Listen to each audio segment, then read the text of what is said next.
Love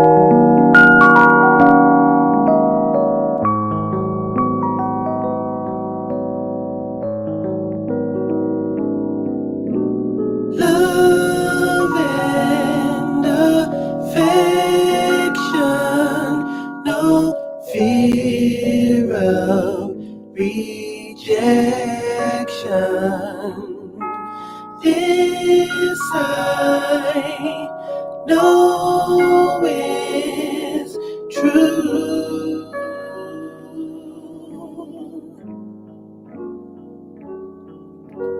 Peace and contentment, no need for resentment. This I found in you. This I found in you.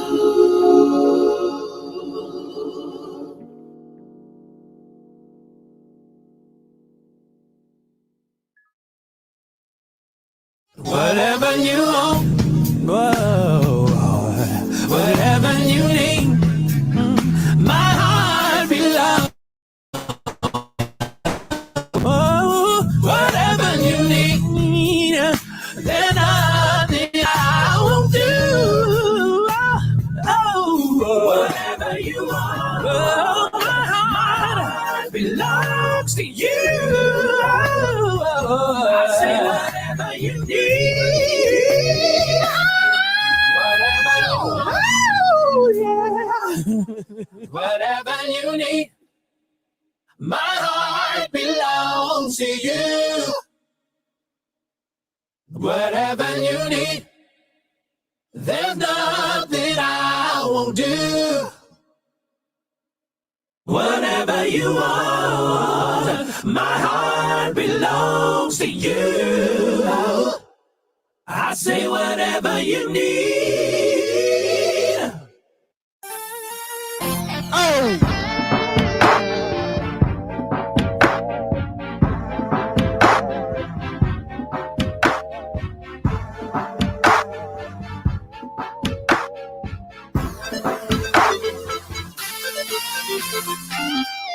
She's everything to me. There ain't nothing she won't do for me. And every man wants a girl like her. No price compares to what she's worth. She saved my life in so many ways. 'Cause when darkness comes, she's my break of day. And I know I'm blessed for what I got, yeah. But still I can't seem to tie that knot. Somebody help me. How do I tell my girl that something came up in the plans has changed? How do I tell my girl that I'm not gonna be able to make it, I'm going away? Tell me how do I tell my girl that I'm sorry baby, but I just can't? Tell me how do I look her in her face and have the nerve to say that I'm not ready on our wedding day? Now we have both been together since our roaring high school days.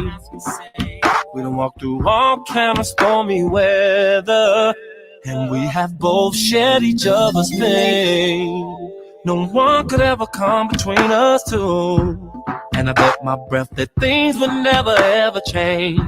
Now this world of marriage we vowed to, all of a sudden seems so strange. Somebody help me, yeah. How do I tell my girl that something came up in the plans has changed? How do I tell her? How do I tell my girl, yeah, that I'm not gonna be able to make it, I'm going away? How do I tell my girl that I'm sorry, baby, but I just can't? I can't, no. Tell me how do I look her in her face and have the nerve to say I'm not ready on our wedding day. My mother, no, my mother, and it's all good. My brother, brother nor her brother. We all grew up in the hood. Her cousins grew with my cousins. All of our friends, grandma friends, high school I let this in with. It's supposed to be a family. We ain't no patience under her and me. Yeah. And I never meant to go and waste her time or ruin her life. I got a bad case of butterflies. Somebody help me. Tell me, how do I tell my girl? How do I tell my girl? Something came up in the plans has changed. Something has changed within me. How do I tell my girl? How do I'm not gonna be able to make it going away? How do I tell my girl? How do I tell her that I'm sorry, baby, but I just can't. I just can't. No. Tell me, how do I look her in the face? Have the nerve to say I'm not ready on my wedding day. How do I tell my girl? Man, this is the worst. Something came up in the plans that I ever had to do. How do I tell when I know that she don't deserve it? I'm not gonna be able to make it. I'm going away. So confused. How do I tell my girl that I'm sorry, baby, but I just make a decision right now? Tell me, how do I look her in the face? Have the nerve to say I'm not ready on my wedding day.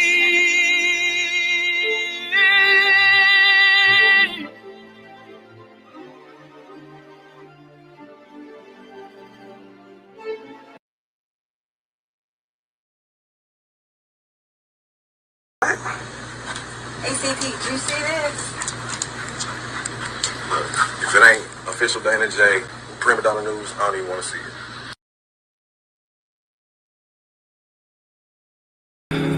But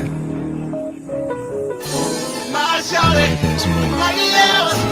More for you, more for us.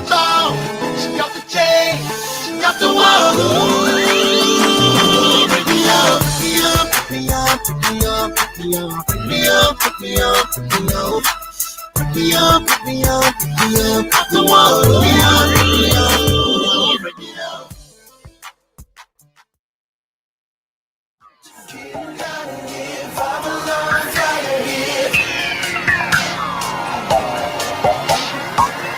So you got me here, they can come and watch us here. They gotta leave us alone, away from the door. Say you love it, what you gon' do now? Hope you're ready, cause I'm really about to put it down. Girl, you know that I will never disrespect you. We love tomorrow, but tonight I wanna spank you. That ass, girl, gotta make it last now. Girl, I'm so I'ma beat it on you fast, girl. I pussy down, let it be known. Tell your girls you better get low. Back away from the door. She's getting out of here, from the line, fighting here. She got me started, now there ain't no stopping here. So you popping here, they can come and watch us here. They gotta leave us alone. Back away from the door. I want it all, gotta let me get it all. From the bed to the floor, against the wall. I'ma hit the song, turn around and hit it all. Yeah, maybe down on the soul and back away from the door.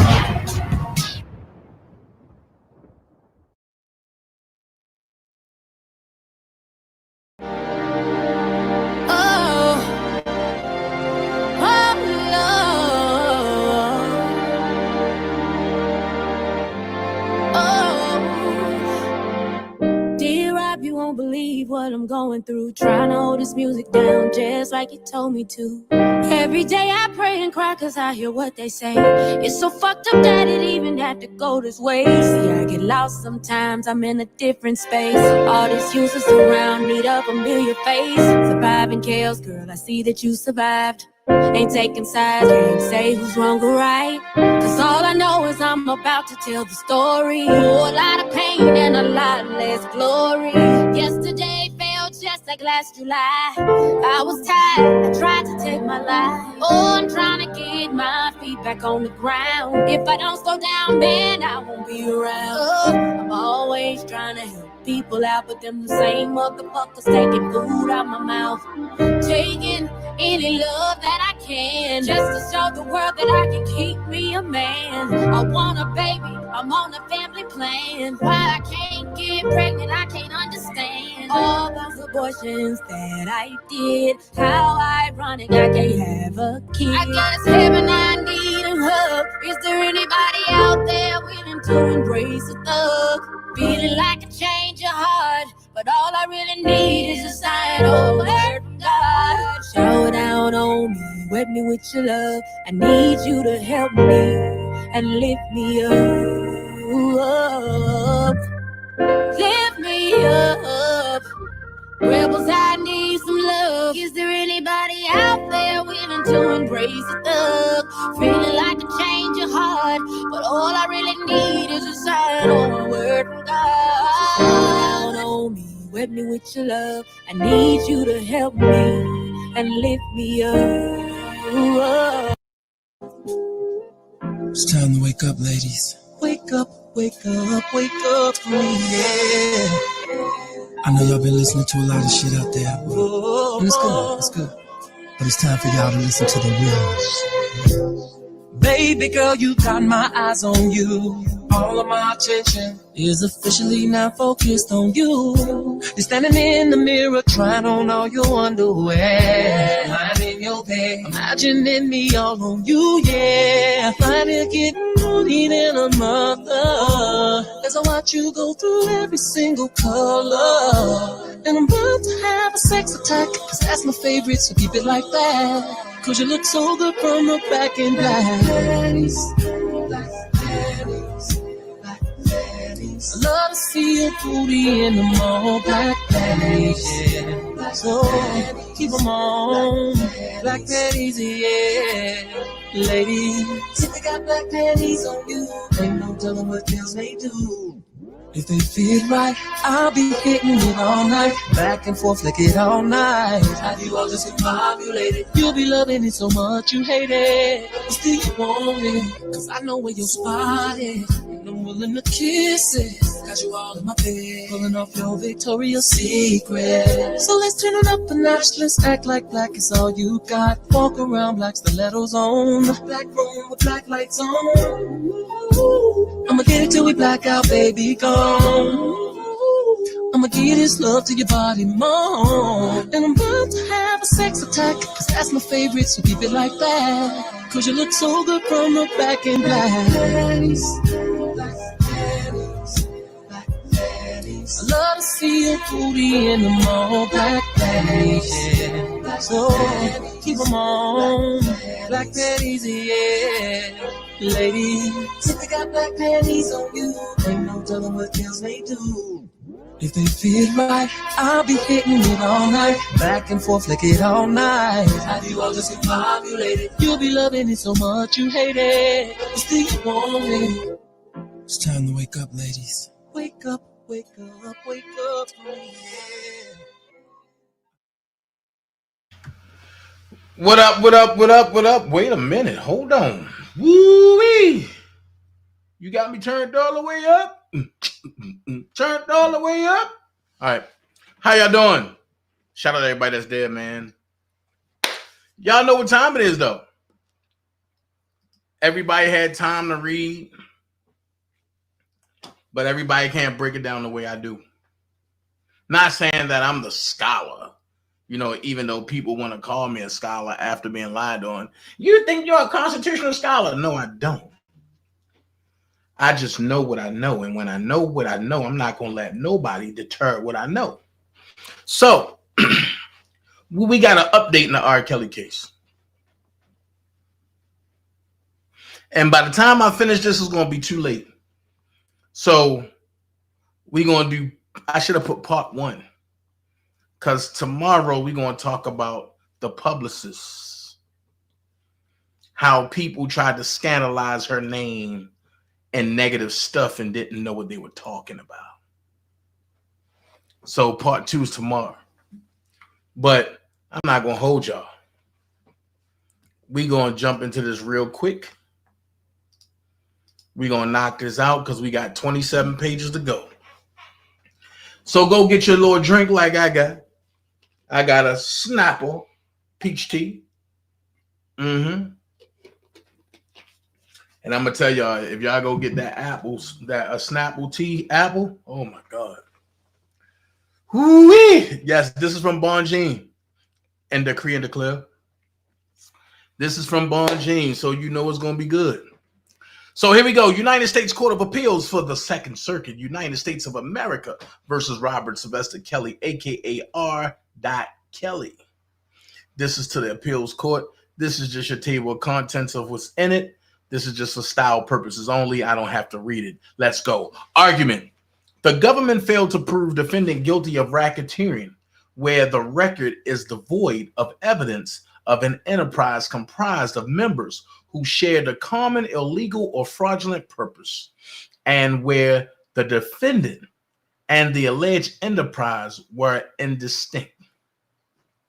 The government largely concedes that it did not prove beyond a reasonable doubt that defendants' inner circle shared the common purpose to engage in a fraudulent or illegal course of conduct. Instead, the government makes a frivolous waiver argument and insists that it was never required to prove a common purpose of illicit conduct in the first place. Lie. The government knows they had to prove that. If you don't have illicit conduct, then you don't have a RICO. So what makes them so better than anybody else that now they don't got to prove it? Even though the indictment charged it, the government now seeks to constructively amend the indictment to remove an essential element of its enterprise theory to circumvent its proof problems. The government makes virtually no effort to address defendant's separate contention that evidence of an enterprise was insufficient where defendant and the alleged enterprise were indistinct. I told y'all they didn't have nothing on Robert. That's why they came to YouTube. And they had the send-offs. You know, the terrorist group folks. They had the send-offs doing their job. Hell, you still got a send-off group going on right now.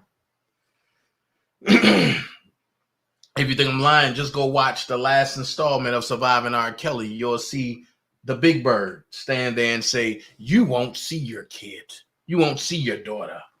I know where she is." And don't know her ass from her feet. I said it. So the government's evidence at its best shows only that defendant used his status and authority to engage his employees in routine, sometimes odd, tasks that unwittingly facilitated his private sexual activities. That the government suspects that some of defendant's employees turned a blind eye or knew more than they let on is not sufficient evidence that the members of the so-called enterprise shared the common purpose of promoting defendant's illegal sexual conduct, a necessary element to the charge RICO offense. A. The jury instructions were not deficient. The evidence was. The jury instructions were not deficient. The evidence was. What did she mean by that? Preliminarily, the government did not argue below that defendant's Rule 29 challenge to the government's evidence of an enterprise was misplaced, and that his objection was actually to the court's jury instructions. More importantly, the district court concluded that the question of whether an enterprise was proven beyond a reasonable doubt was a proper Rule 29 claim. The government's attempt to recast this sufficiency of the evidence challenge as a defective jury instruction issue is spacious. Uh-oh. Uh-oh. Having proposed the jury instruction, the government knows that they accurately stated the law, that they included the government's theory of an illicit common purpose, and most importantly, that they told the jury that the government was required to prove an enterprise as charged in the indictment. The problem is not with the instructions, it is with the proofs. Stop. If y'all can remember, when I came out of New York and I went live and said, and Donnelly changed the game and changed the rules in the fourth quarter with 30 seconds left. And everybody was like, Dana, you don't know what you're talking about. Well, here's what she's talking about. Because not only did Ann Donnelly do it, but Leavenweber did it. A change of a word means something totally different. You can't say on the jury instructions, if you find that Mr. Kelly is on video depictions 1, 2, 3, and 4, you must charge him guilty. If you don't find Mr. Kelly on video depictions 1, 2, 3, and 4, you must find him not guilty. That's one thing. But when the question come out as that, and the jury come out and say, are you sure this is the way you want this to go? And Ann Donnelly and Leavenweber say, change and to or. That changes the whole spectrum.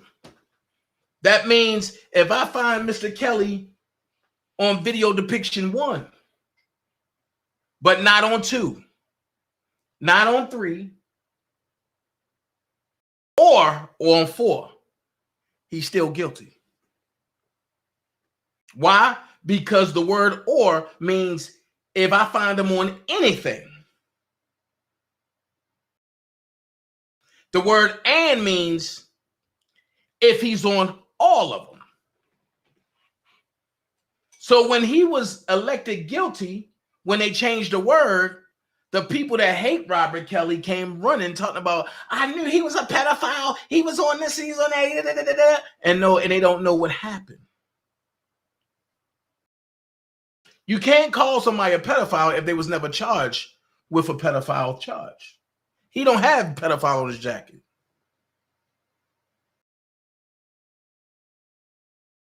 You can say that's what you like him to believe because that's what you want him to be. But we can put jackets on anybody. That don't mean it's true. The only way a jacket sticks is when you got proof.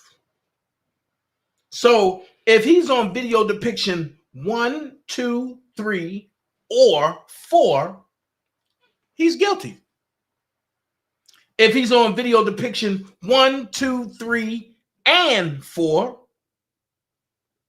well, no, let's back that. Wait a minute, let's backtrack that.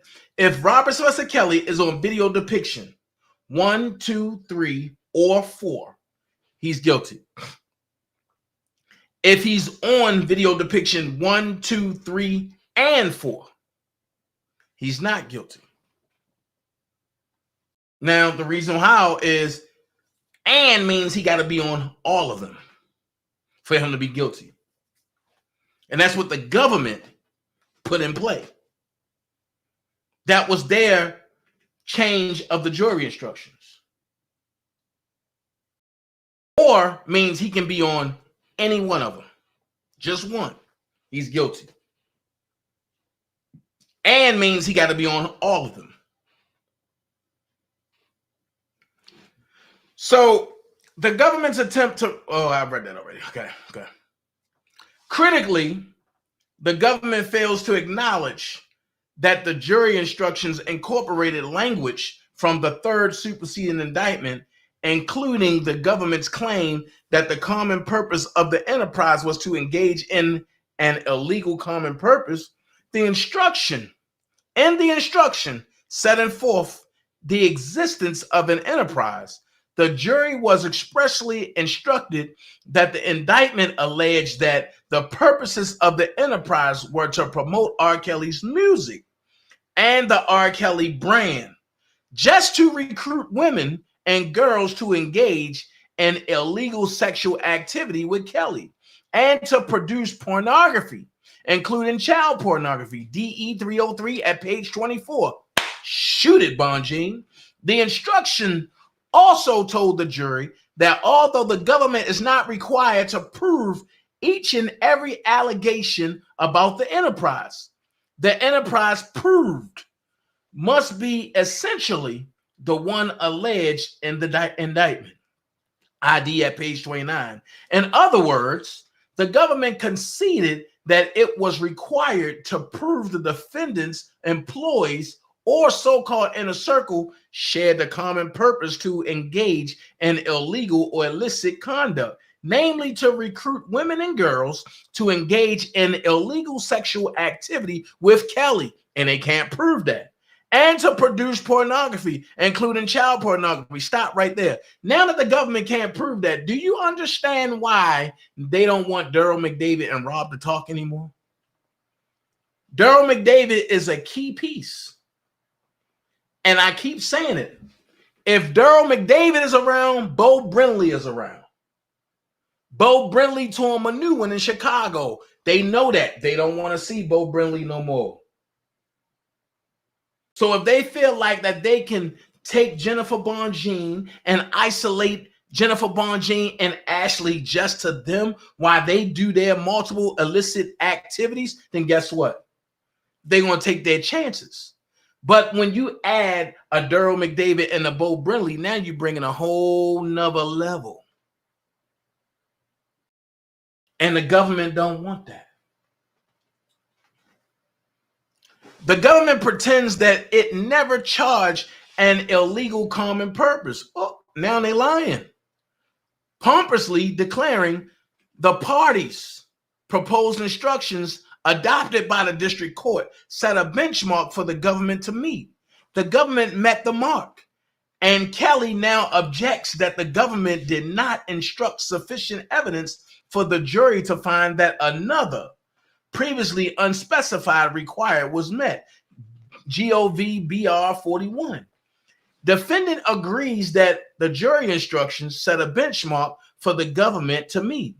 One of those benchmarks was to prove beyond a reasonable doubt that the common purpose of the enterprise was to promote defendant's illegal sexual activity. Stop. I find it funny that the government put that, right? But that's what they gave Young Thug. And they said that Young Thug Rico was to promote gang violence and illegal sexual activity. Then you give YFN Lucci the Rico, and he'd say something totally different. So you can't have gang activity and sexual activity when it's not there. Then you give Donald Trump the Rico and say that's a criminal enterprise. But we're going to talk about that on a later date because I got some new stuff that just came out today. That's what took me so long. The government failed to meet that benchmark. Defendant did not introduce a new unspecified requirement. Rather, the illicit common purpose element was charged, set forth in the jury instructions. And the jury was instructed that the government was required to prove the enterprise as charged. The government simply failed to prove the charged enterprise theory by arguing that it was never required to prove a common purpose of illegality. As the indictment charged, the government is attempting to constructively amend the indictment on appeal to remove the essential element of the RICO enterprise theory. Oh, so you lock them up on RICO. You hold them illegally on RICO. Now you trying to amend it on appeal. Nope, you charge him on RICO. You have him held even more on RICO, right? But now on appeal, you trying to amend it and say he was held on charges and not on RICO. Come on. Well, I got a question. Why the government didn't charge Jussie Smollett with a RICO act? Because what he did wasn't that an enterprise of people? They say an enterprise is two or more. He had 4 people. 3 of them that was enacted. Those 2 twins and him. That's an enterprise. They set Chicago on a rampant situation. Shouldn't he be charged with a RICO act? I guess when you know Kim Fox and she in your back pocket, that won't happen. But if you are Kelly, Kim Fox will go to the extreme and to make sure you are charged every which way. Don't get me started. Don't get me started. A constructive amendment occurs when the evidence presented at trial alters the essential elements of the charges specified in the indictment. United States versus Dove, 2018 case. The indictment are here alleged that a common purpose of the enterprise was to promote defendants' illegal sexual conduct. Okay? Let me stop and ask this question. When did sex become illegal? When did sex become illegal? So how you going to say he have illegal sexual conduct when sex is not illegal? And since we going off of Bible or biblical principles, the Bible says sex is undefiled. That's what the Bible says. And the Bible say that sex is undefilable. That means anything happens. So if you want to charge R. Kelly for being a rock star, for having sex with of-age people or women in different states, then shoot. Lil Wayne need to be on trial.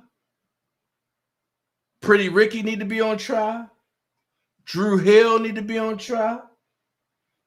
Genuine need to be on trial. Everybody that's somebody need to be on trial. Charlie Wilson need to be on trial. Jodeci need to be on trial. SWV need to be on trial. Everybody that's somebody need to be on trial. Because what do you think happens after a show? People do get horny. Women and men sneak past barrier lines. Some people just want to bump and grind. Some people just need a little 12 play. Some people just want to know what it means when summer bunnies drive you crazy. I'm just saying. So if you're going to pick one man and say sexual activity is illegal, you got to charge every entertainer. And I'm just talking about entertainment. I ain't talking about actors. I ain't talking about actors. I ain't talking about the gospel singers. Oh, don't get me started. Now that the government now claims that it was never required to prove the illegal common purpose is nothing more than an unconstitutional Here's that word. Unconstitutional. Constructive amendment to the indictment. Keith Sweat definitely need to go to jail. Did he need to go? Oh my God. Let's not talk about did. Did he definitely need to go? But that's definitely unconstitutional. Constructive amendment to the indictment. That means you're trying to manipulate the indictment. That can cause for an acquittal. Because now what you're saying is we really don't have nothing to stick on him. And the way it looks is just what I said 2 years ago. And Donnelly said, I'm going to go ahead and charge him and he can win it on the appeal. That's what it looked like. The government alternatively argues that even if Kelly's brief challenging the sufficiency of the evidence were interpreted to challenge the jury instructions, the error is not plain error. Then what is it? There's no error in the jury instructions. There's no error in the jury instructions. I need somebody to do me a favor. Can somebody get me the Eastern District of New York jury instructions and highlight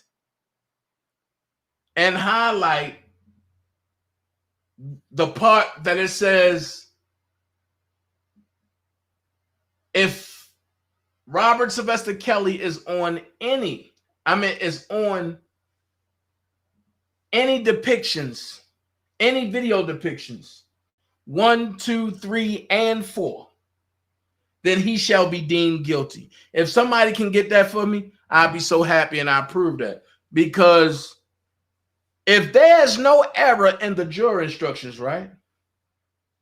And I'm almost for sure, I'm like 99.9.999. I'm damn near a DNA test for sure. That the jury instruction said, if Mr. Kelly, if you can find Mr. Kelly on any on any video depiction of 1, 2, 3, and 4, then he shall be deemed guilty. If you can't find him on any depiction of video 1, 2, 3, and 4, then he shall be deemed not guilty. Now, if there was no error in the jury instructions, why Ann Donnelly and why Judge Leavenweather had to change "and" to "or"? That's my question. What up, Midas? If there's no error in the jury instructions, why Ann Donnelly had to change "and" to "or"? And why did Leavenweather had to change "and" to "or"? It means something different.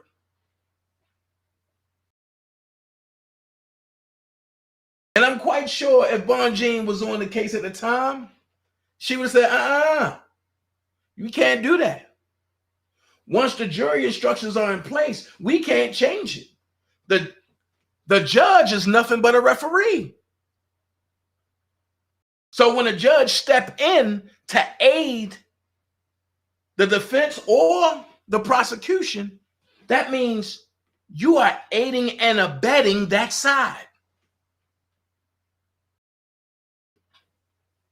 That means you are aiding and abetting that side. That means you just threw an alley-oop to whoever you're trying to aid.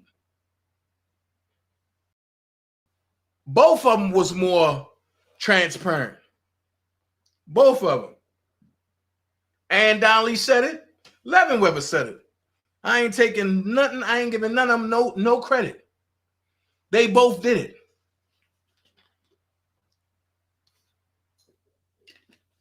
Then it says plain or otherwise.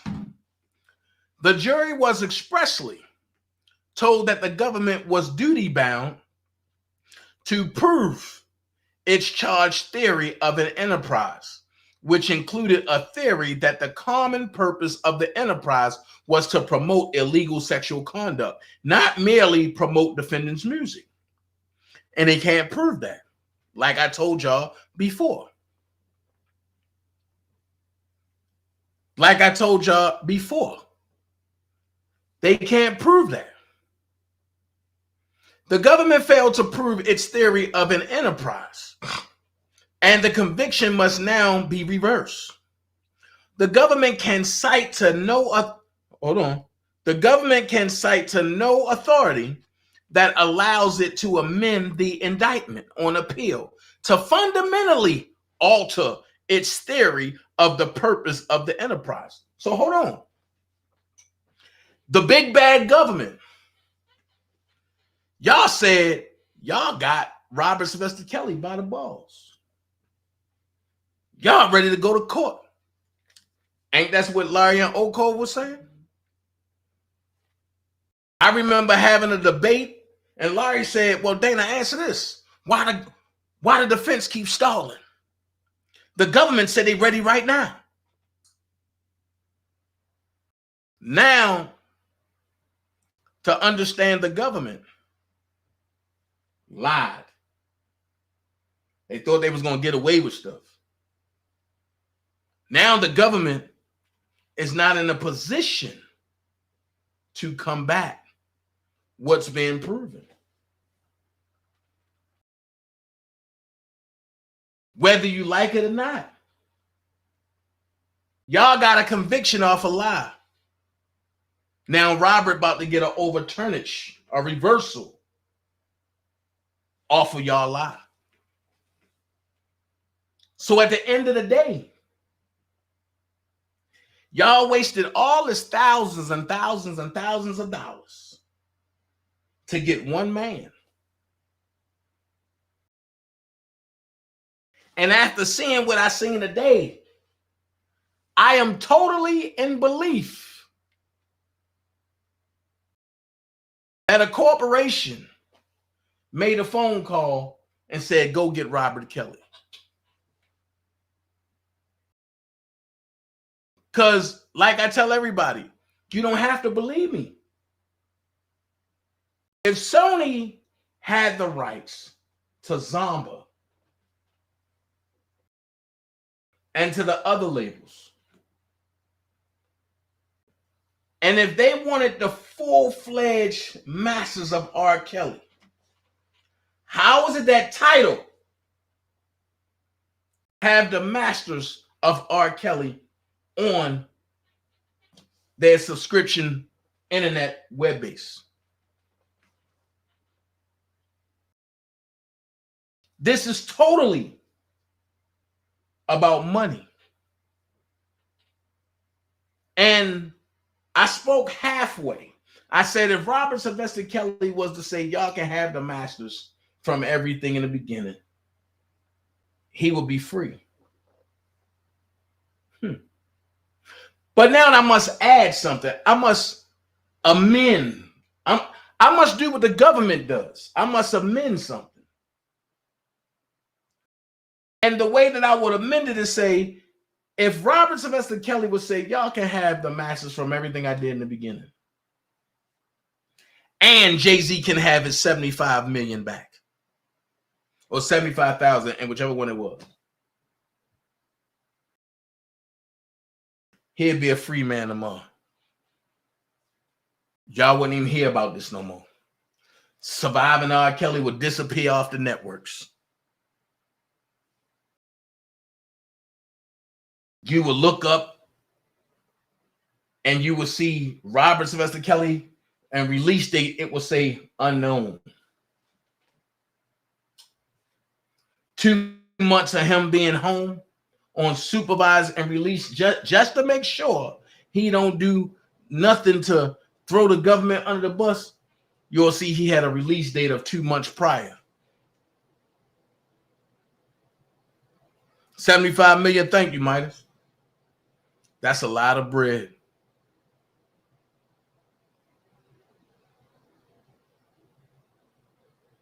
But you want to know the problem with this? When Robert come home, the same people that talked about him must see him again. Where? In court. And now he don't got Greenberg. He got Bongine. And what's up, BJ? An enterprise requires a shared purpose of fraudulent or illegality as the government charged in its indictment. The government contends that it was not required to prove a shared illegal or fraudulent course of conduct. Stop. If you're not required to prove a shared illegal or fraudulent course of conduct, then how do you have a RICO?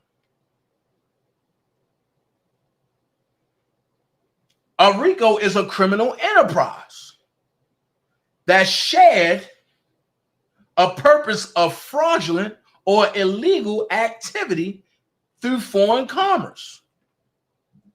That's what a RICO is.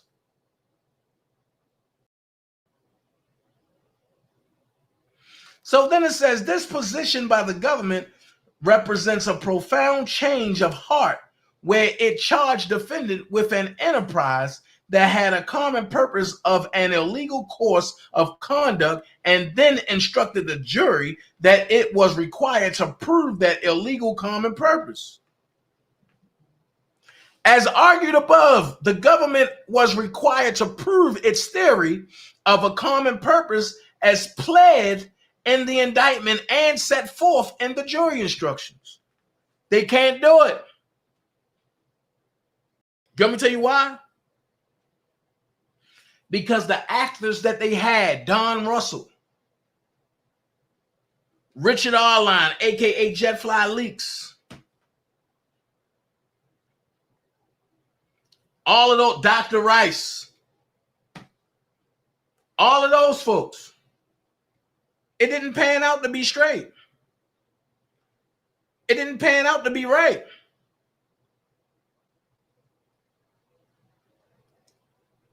And that's all you had to do is listen to Don Russell as he talked, even if you didn't like me. I told y'all what was going on 3 years ago. Nobody wanted to listen. And then when he came out and told y'all how he felt, everybody, oh my God, I can't believe he felt like that. Some people pages disappeared. Some people pages disappeared.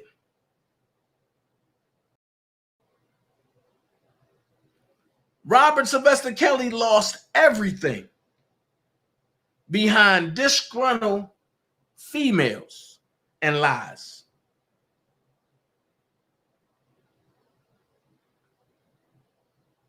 How would you feel if you lost everything behind disgruntled females and lies? I'm just asking for a friend. Because a lot of people wouldn't like it. A lot of people would hate the fact that they lost everything behind somebody ain't get a position.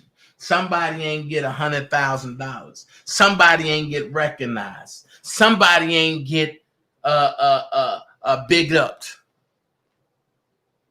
Y'all think I'm lying? Just look at what happened to me on YouTube with the so-called people that's supposed to be cool. Oh, Dana J, you going through so much.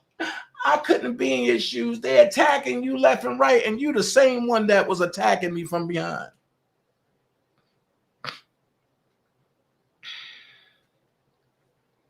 I hold no punches.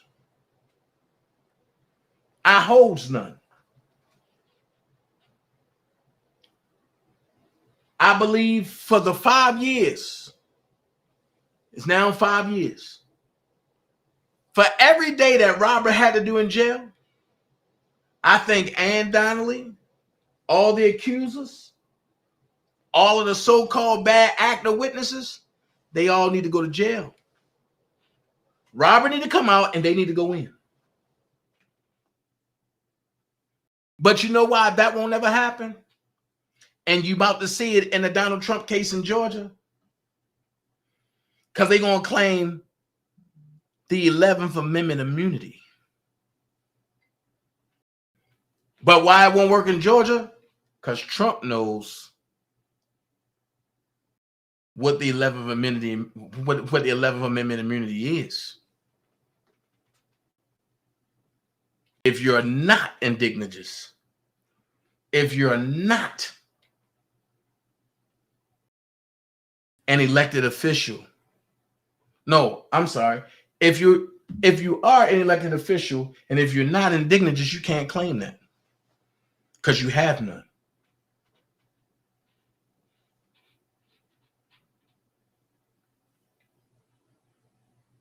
That's why people that are indignant and we get separate checks because they know we know the land law. I don't go to their banks. I taught y'all about the banks. I taught y'all about the cash flow. And the cash flow is the river. The bank is the most secure part of the river. So where do you go to get your transaction at? At the bank of the what? River. Come on, man. Y'all got to understand what's going on. Wake up, people.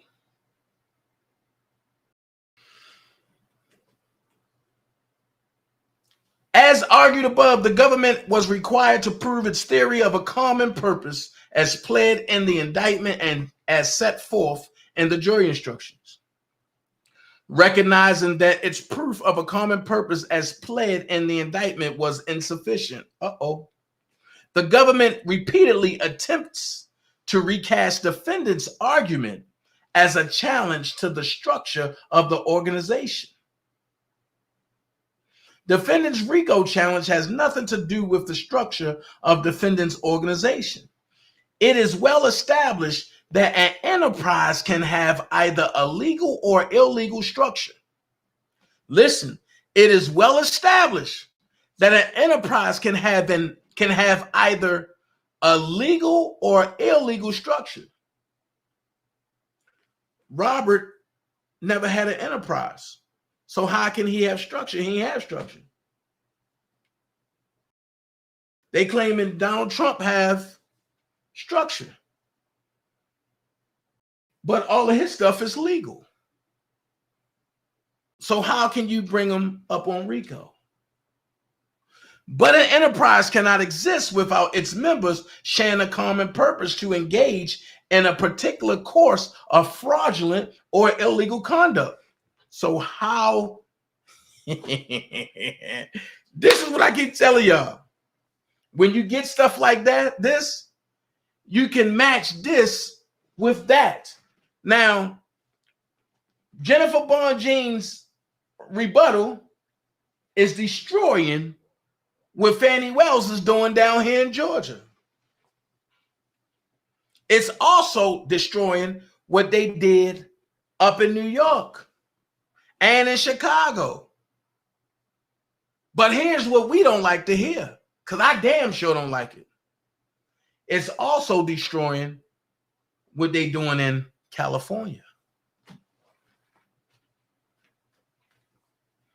I just gave you a nugget. If y'all know what I'm talking about, then you understand. If you don't know, then guess what?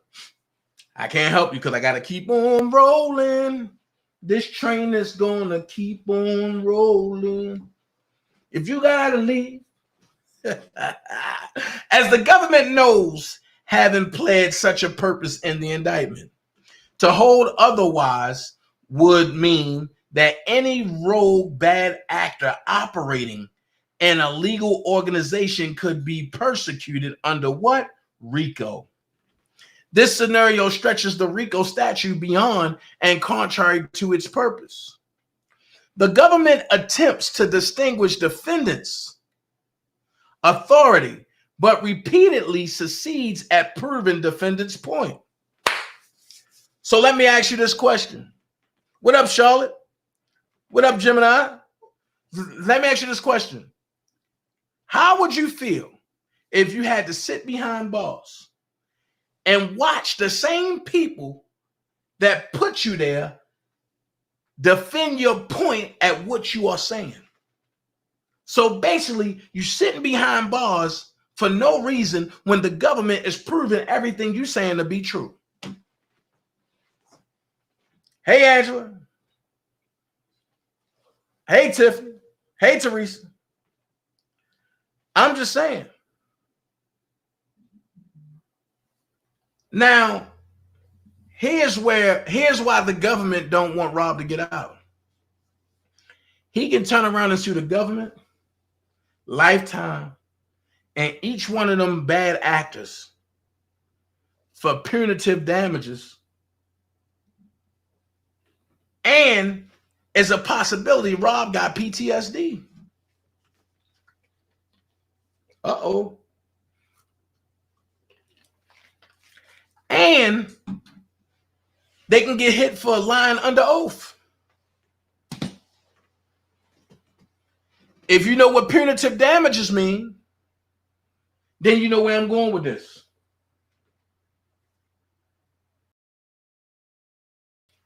But for the people who don't know what punitive damages mean, it clearly means you don't have a cap on what you can ask for.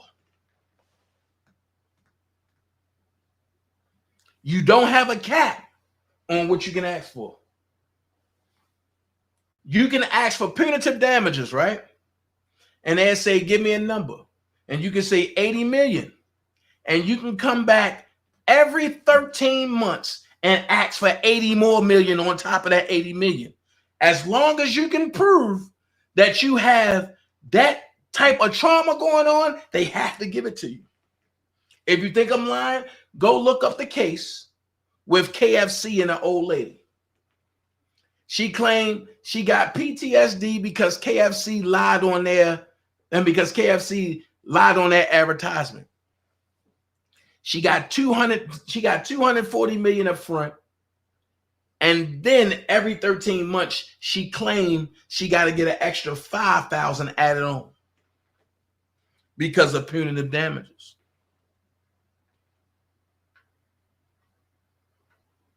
I'm just saying.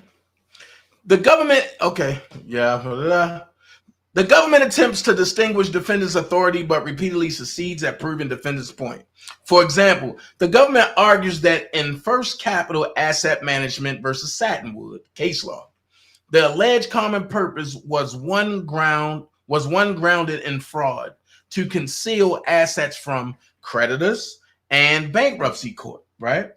And thus, this court necessarily analyzed whether such a common purpose had been adequately alleged. Government BR at 44. The government seems to forget that it too alleged that the common purpose of the enterprise in this case was to promote the defendant and his illegal sexual conduct. Damn. So the government is trying to use case laws that's totally against them. They're trying to use the case law against Robert when it points Robert's case to be true and it's against them. The way this going, I'm going to go here. Do not kill Robert Sylvester Kelly in jail. Here I go with that again. Now, for some of the people who's new, they're sitting up there saying, damn, why would Dana say that? When I said it once before, I told y'all they was trying to get rid of Robert. When that Aryan Nation guy jumped on him, he ain't do what he was supposed to do. He was supposed to kill Robert Sylvester Kelly. It wasn't supposed to get this far. Robert's supposed to have been gone, unalived. But when you God's child, God said, touch my anointing and do my what? Prophet no harm. What is a prophet? A person that speaks prophetically out of their mouth. What has Robert Kelly been doing for the last 30 years? On the side of singing sexual songs. He's been professing Christ and speaking prophetically out of his mouth.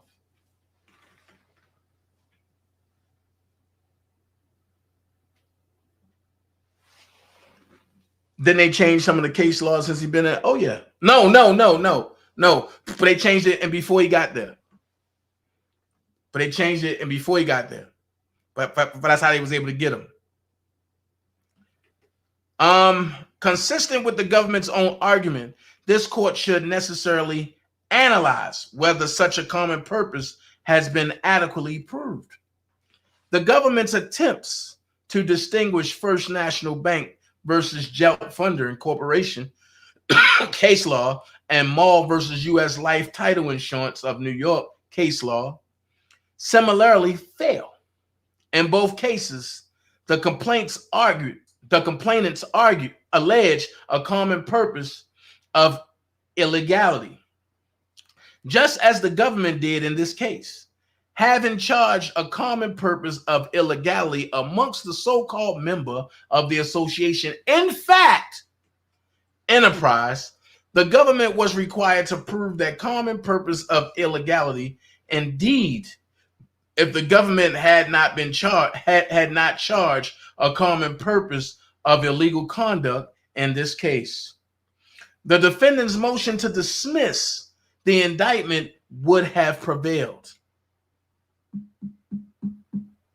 Ooh. I think you need to sing it again, Bonjean. Indeed, if the government had not charged a common purpose of illegal conduct in this case, the defendant's motion to dismiss the indictment would have prevailed. Ain't that's what Prima Donna have been telling y'all the whole time?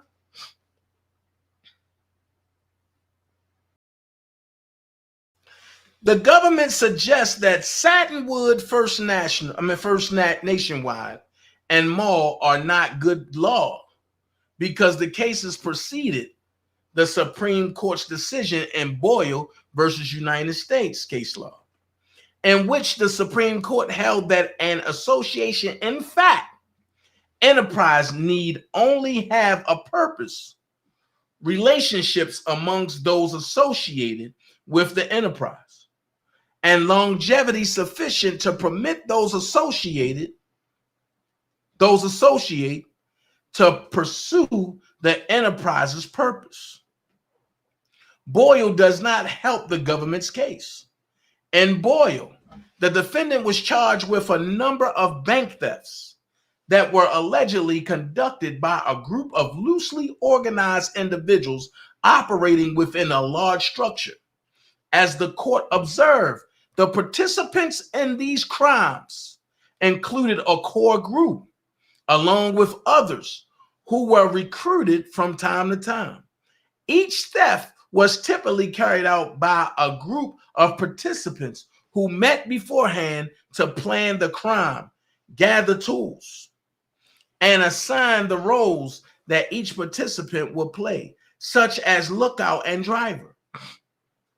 The participants generally split the proceeds from the thefts. The group was loosely and informally organized.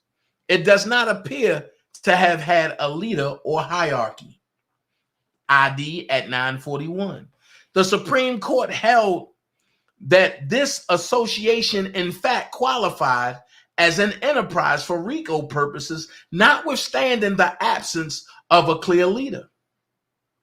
The court was not presented with the question, nor did it answer whether the members of an association in fact must share a common purpose to carry out an illegal course of conduct, or whether a single bad actor acting within an organization can be guilty of RICO.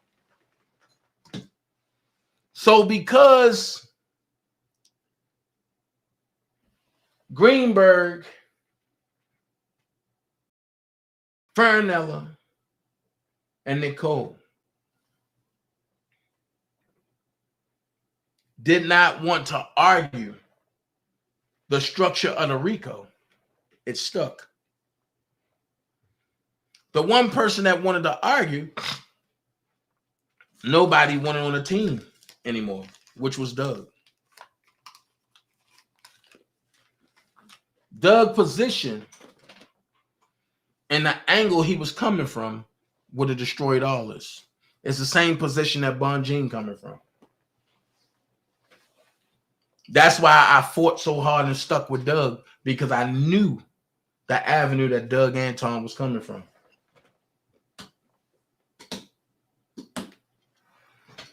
What up, DJ Amazing? I like your conversation, man. Man, you got to have that conversation, man, on your channel.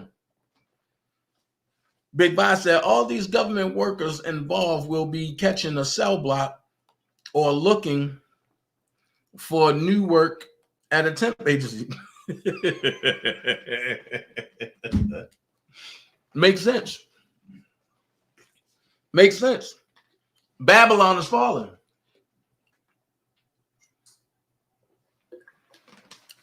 So it says, indeed, in Boyle, the association, in fact's entire purpose was to carry out bank robberies. A decidedly criminal purpose. So the government used Boyle, right? And they saying that Rob's sole purpose was to sing, to travel the world, and to have illegal sex. If that's the case, he wouldn't have made it far. He wouldn't have made it far at all. So, if anything, Boyle drives home defendant's point that the evidence in this case did not show that the members of defendant's musical collective, whether characterized as formal or informal structure, engage in conduct demonstrating a shared purpose to carry out an illegal course of conduct. The government purposefully distorts defendant's challenge as one to the structure of the enterprise rather than the purpose of it, if within the context of a legitimate business, as defendant's business was legitimate. There does not exist a group of individuals with a shared purpose to engage in a course of fraudulent or illegal conduct. There simply is what, Bon Jean? No RICO enterprise. Everything I've been saying. There simply is no RICO enterprise. Even if they had, even if the head of that legitimate business is independently engaging in illegal behavior, there still is no RICO enterprise. The government points this court to the language in United States versus Turquette and Diadero versus Diadero, right? Which this is a child support case. For the proposition that an association, in fact, enterprise need not have some sort of illicit, much less fraudulent common purpose. The government did not take this view when it presented the theory of a common purpose to the grand jury, or even when it offered its jury instructions. In any event, neither the Turquette nor Adarero courts were presented with this precise question, because there was no dispute about whether the common purpose of the alleged enterprise members were engaged in a criminal or fraudulent course of conduct. Stop. So where would the federal government get that there was an enterprise? I told y'all. When who came on YouTube showing sexual pictures, showing contracts, stating that they got the signatures, they got the passports, they got the portal, they got this, they got that, and then put forth the effort that there is an enterprise by having people contact the judge. You don't have no other choice but to say what? There's an enterprise. But the enterprise that they trying to say didn't meet the mastermind of the enterprise that the dummy set forth. So how do you prove that Rob have an enterprise? You go calling gun threats. You go threaten people that open up civil suits. And you do it in that jurisdiction. And when you get caught, you say, Robert told me to do it. But wait, the problem is there's a little dude that stands 6'2", 298 pounds from Baltimore that live in Atlanta that caught everything that was going on and debunked and went against the grain and said, no, this can't stand.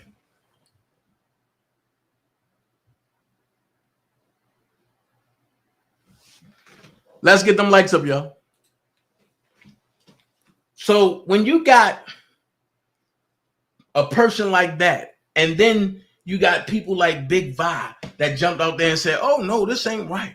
You got people like Prima Donna that's saying, oh, no, this ain't right.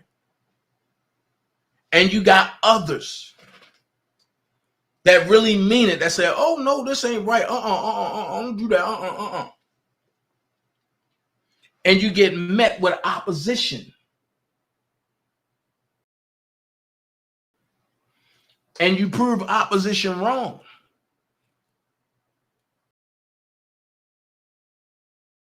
Then it gets to the point where who was right and who was wrong. One thing I can admit, and I always admit when somebody say something that makes sense. Larry was the first one to say, nobody's going to win in this. Everybody's screwed. Because whether you look at it or not, everybody that's in this fight, life has been altered. Everybody that's been in this fight, life has been altered. Whether the accusers, Rob friends, Rob leeches, people that want to be close to Rob, everybody's life is affected. Super fans, everybody's life is affected.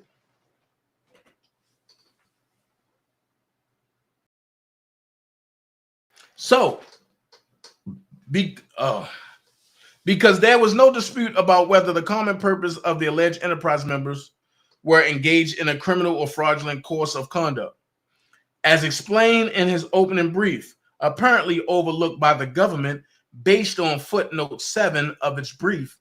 In Turkette, the court was tasked with deciding whether an enterprise could include an entirely illegitimate enterprise. In its discussion, the court compared various associations in fact that were entirely criminal in nature or when a combination of illegal and legitimate activities. Turkette did not provide any example of an association in fact where its members shared only a legal purpose. Similarly, in Diatero, the association in fact enterprise had a legitimate structure insofar as its stated purpose was to settle the estate. I keep telling y'all, child support is all about what? Securing the bag, not for you, but for the court. Told y'all. That's why they talking about the estate. But as the court observed, the defendant and other members of the enterprise shared a common and unambiguous purpose of carrying out a fraudulent scheme to steal from the estate.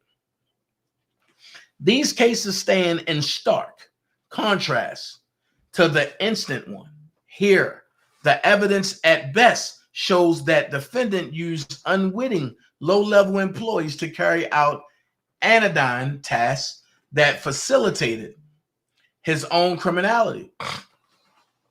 Indeed, the government has failed to cite a single case that suggests, let alone holds, that an enterprise is established when a single bad actor uses status and authority within an organization to enable his private misdeeds.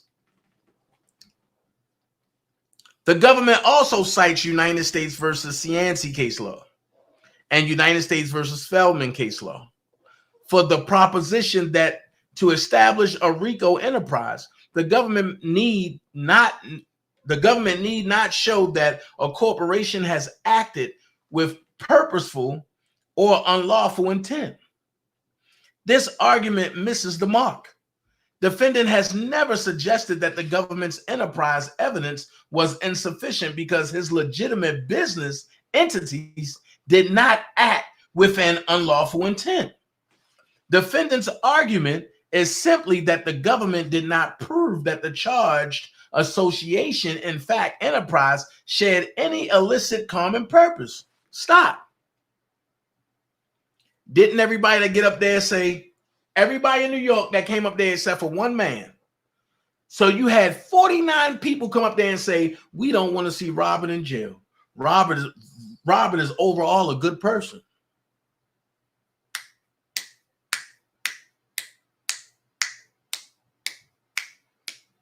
Oh, neither Cianci nor Feldman hold that association, in fact, enterprise can exist without its members sharing an illicit common purpose. Indeed, Cianci says the opposite.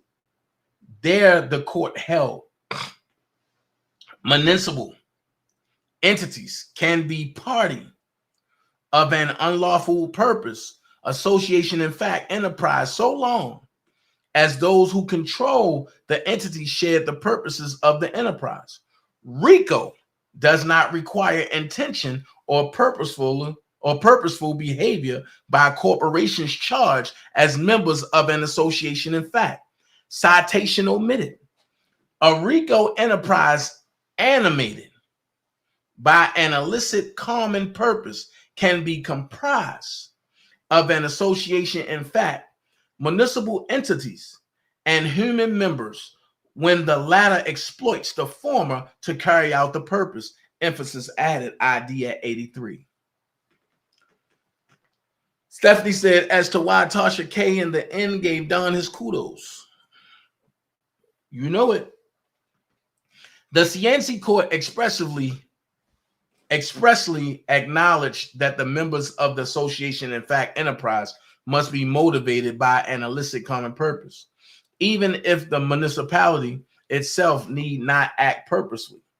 As the court noted, an association, in fact, enterprise consisting of people and entities can exist when the people use the organization to carry out their shared illicit common purpose.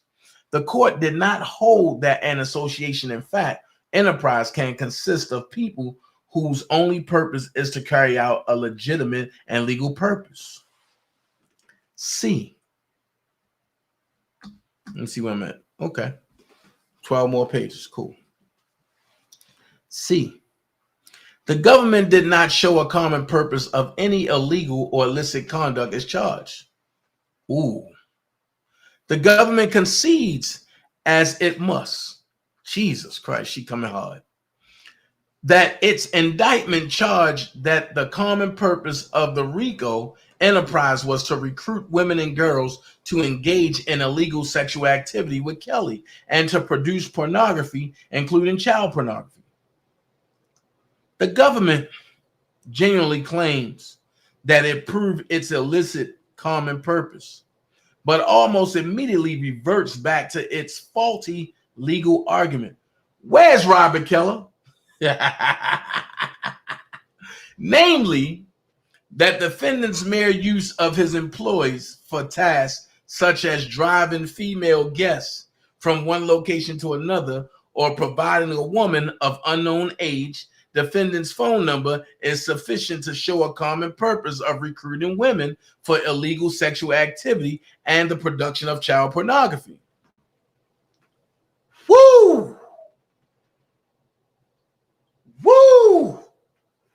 Hey, y'all go get something else to drink to that.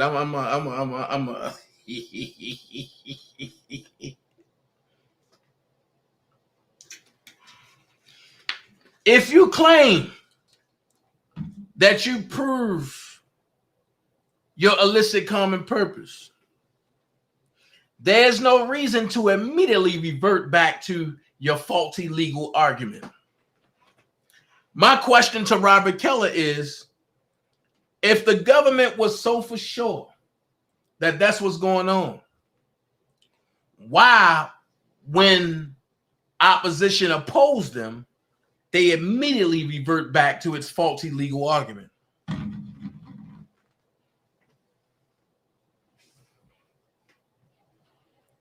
That's all I want to know. Then it says, namely, that defendant's mere use of his employees for tasks such as driving female guests from one location to another, or providing a woman of unknown age defendant's phone number, is sufficient to show a common purpose of recruiting women for illegal sexual activity and the production of child pornography.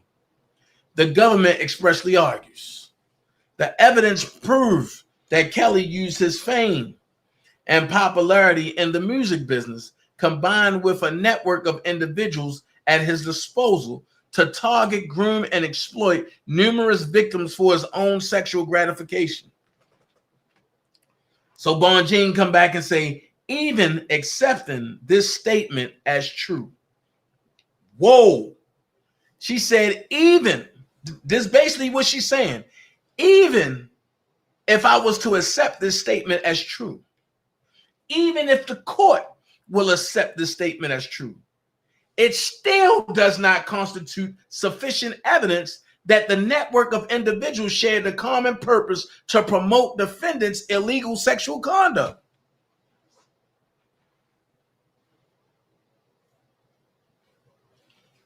I'm going to say it again. Jennifer Bonjean said even governors, commissioners, lawyers, bailiffs, and especially y'all up in Ann Donnelly's courthouse, since y'all know me and y'all been expecting me, expect this. Jennifer Bonjean said even if the court, the public, the people, or herself was to accept the former state in a previous statement as true, it still does not constitute sufficient evidence that the network of individuals shared the common purpose to promote defendants' illegal sexual conduct. Hey, Julie, Dana, break it down even more. They did not act in concert, meaning they did not act together to go and say, oh, we gonna get this girl R. Kelly number. We gonna do this, we gonna do that. You can't prove that. Even when they asked that in New York, they still couldn't prove it. Because all of them said, Robert ain't know what was going on. And if you've been on the road, a lot of people will say, look, this R. Kelly number, call them, but it'll be their number. That's why I said what I said about Tiffany Hawkins. I believe Demetrius slept with Tiffany Hawkins after he got her drunk and then said, well, you know, Robert did that. And that's why she went at him. But then when he came back at her, the baby proved not to be his. The baby proved not to be his. So ask this question. Why did the DNA testing stop after Robert proved that the baby wasn't his? Why didn't Demetrius Smith get tested?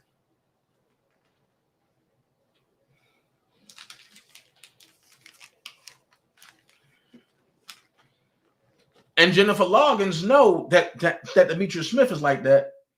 So if Demetrius Smith is hanging around Robert, and you know what they say, birds of a feather do what? Flock together, right? Bingo. That's why. Hey, Mama Mary. That's why these folks don't like me. Because when you put it together, it don't make sense. It don't make sense. And when people jump on their lives and say, well, Demetrius Smith, the only one that tried to help him. Let me help you out with something. If you're the type of person that'll say Demetrius Smith tried to help him in court, I never want you around me or anybody close to me. And I'm going to tell you why. Because you can't help somebody. You cannot help somebody. If you're going to hurt them, stay away from them. If you're going to help them, uplift them.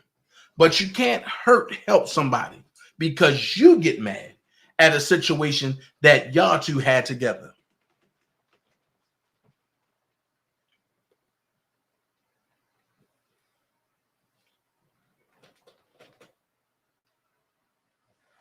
That's why I can't go at none of my kids' moms. Because how can I hurt you out the same breath that I said I loved you from? But that's coming on Friday, tomorrow, when we talk relationships. Because I'm ready to dig into some stuff.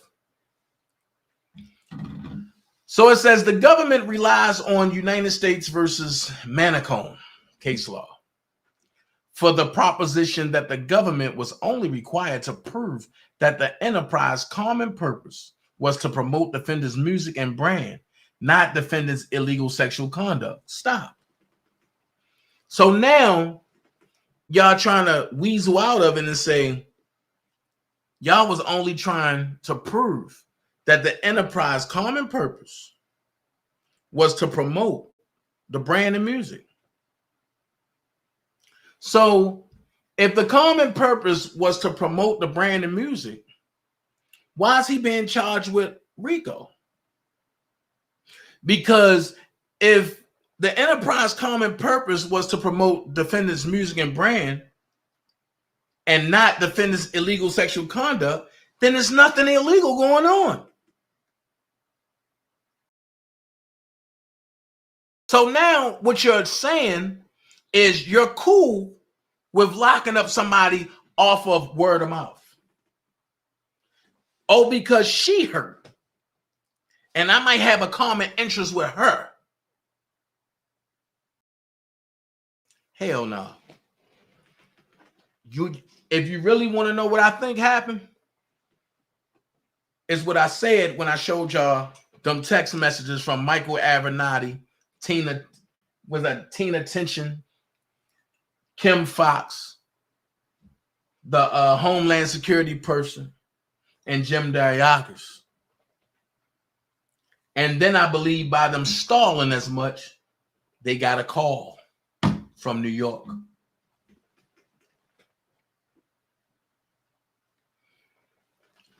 And I'm not saying no allegedly because I ain't saying no names. But for people that understand who's in New York that could have placed that call and then sat back and watched their hand be dealt. Think about it. Think about it. All skin folk ain't kinfolk. All skin folk ain't kinfolk.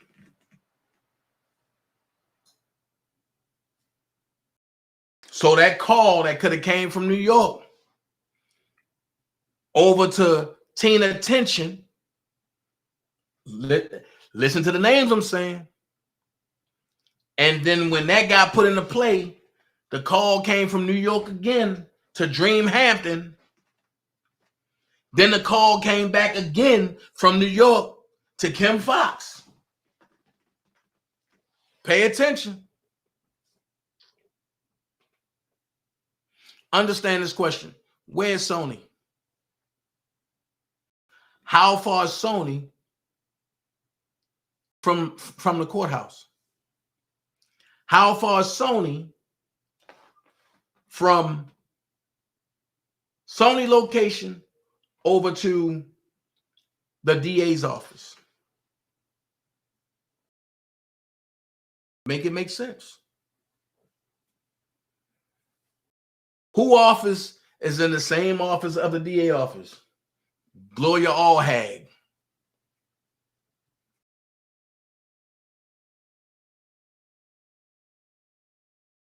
The government grossly mischaracterizes the holding of Mincone, falsely suggesting that Mincone supports its contention that an enterprise need not have an illegal common purpose if a defendant merely uses his underlings to carry out his private misdeeds. In Mincone, the defendants were charged for their alleged involvement in a wide-ranging criminal enterprise that profited from extortion, loan sharking, illegal gambling, and trafficking in stolen property. Stop. Let's go back to what I told y'all and before Jennifer Bonjean got on here. When they gave him the Mann Act, I said the Mann Act was applied to a Jack Johnson because they referred the Caucasian woman as what? Stolen property. So if Faith Rogers is telling you that she paid for her own flight, how was that trafficking and how was she stolen property when she went willingly? She paid for her own flight. So how is she stolen property? I keep telling y'all, this is bigger than what y'all know. Y'all looking surface level. This ain't surface level. This is a plan that's been in the making. And you heard people say, no entertainer leave on their own terms. Robert left on his own what? Terms for the moment.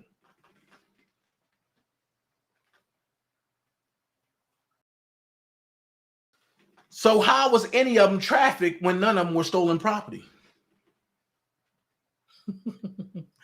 And I agree with you, Stephanie. Jennifer telling you, pick your argument. The defendants challenged their convictions on the grounds that the racketeering activities were not sufficiently related to the RICO enterprise, not that evidence of an enterprise was insufficient. Contrary to the government's argument, the court did not suggest an enterprise exists when a defendant is enabled to commit the predicate offenses solely by virtue of his possession in the enterprise. Rather, the court's statement pertained to the vertical nexus, requirement between the RICO enterprise and predicate racketeering acts. Robert Keller, where the hell you at?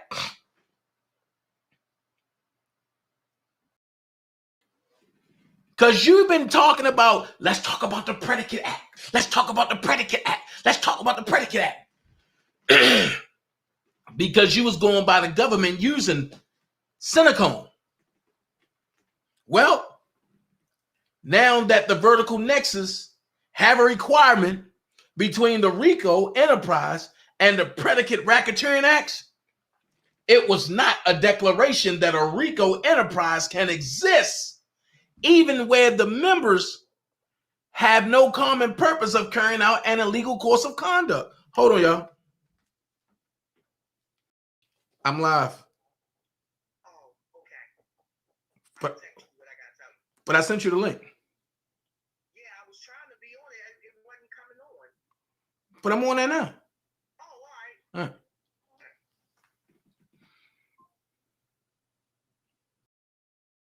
Hold on, y'all.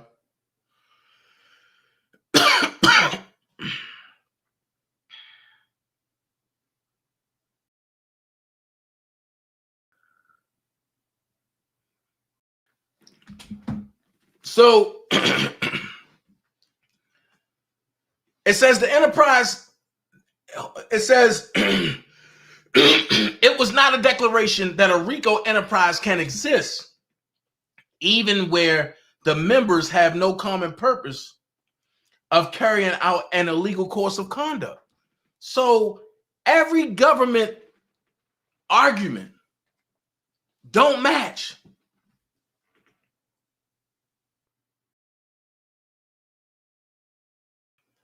It don't match. And guess what? Jennifer Bonjean is about to get froggy because she says the government spills unnecessary ink on its argument that the predicate offenses are related to the activities of the enterprise, detailing its evidence of the predicate acts. Government BR F53. If the government had proved the enterprise as charged, the government's relatedness claim would be well taken.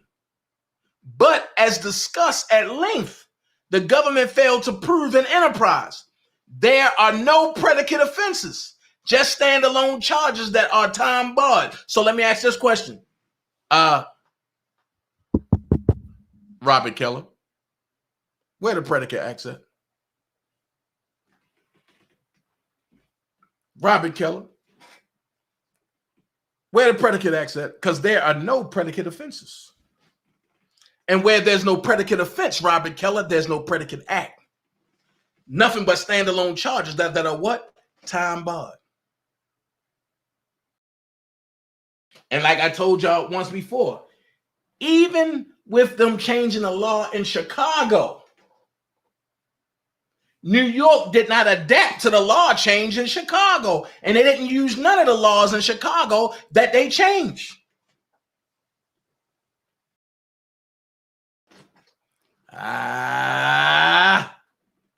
The government insists that despite the fact that it charged an illicit common purpose, it was not required to prove one.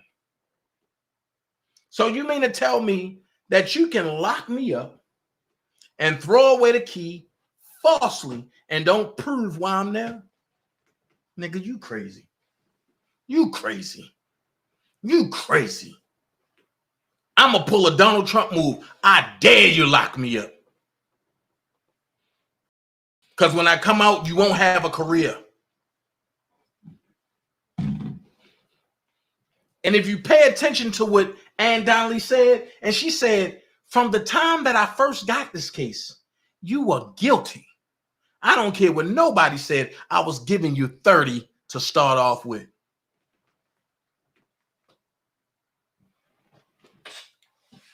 Here's my question. How can you get a fair trial anywhere in America if you have been destroyed in public opinion already?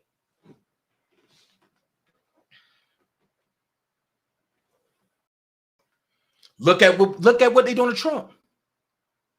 They trying to masquerade him, and then they saying, don't listen to CNN. Don't listen to Newsmax. Don't listen to Fox News. That's bootleg. That's bootleg media.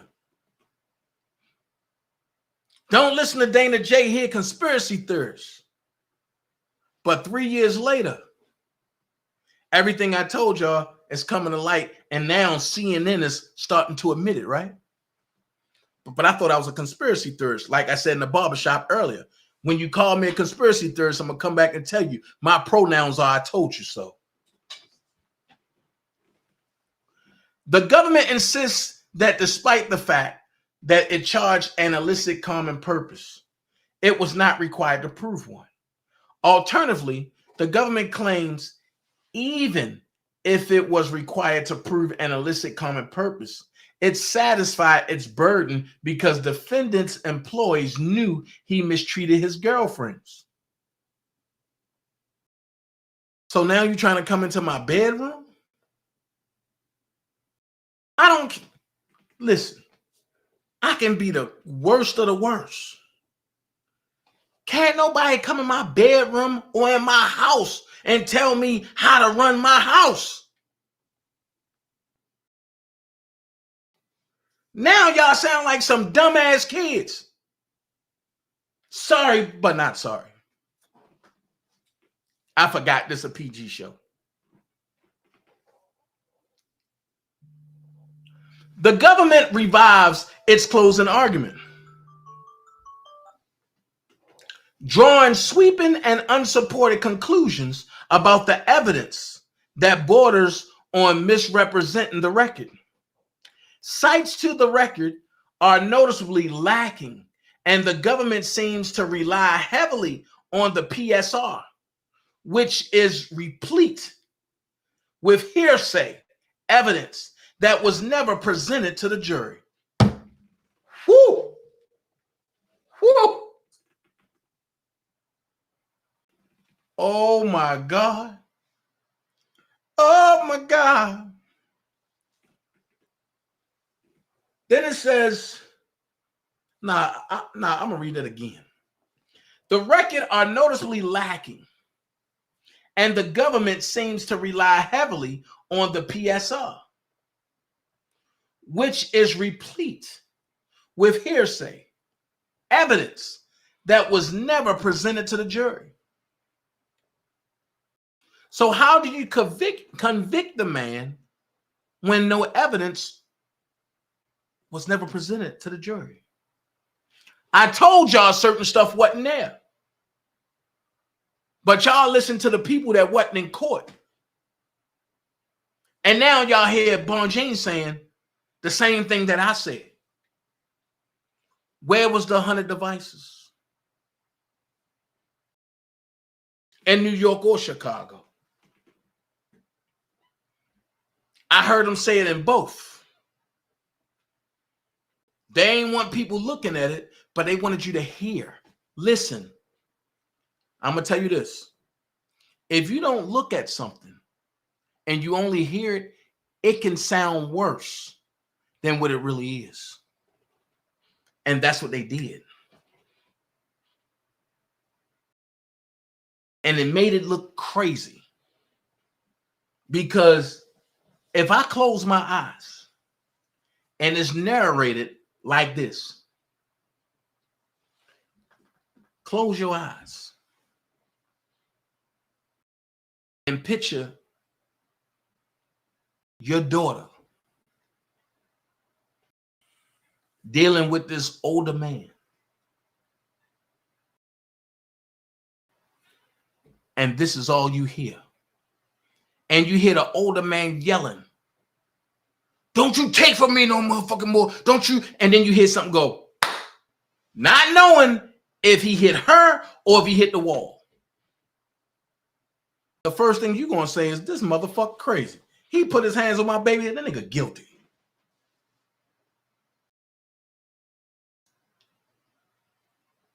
Hey, Danikio, I'm just saying, that's the first thing you're going to think.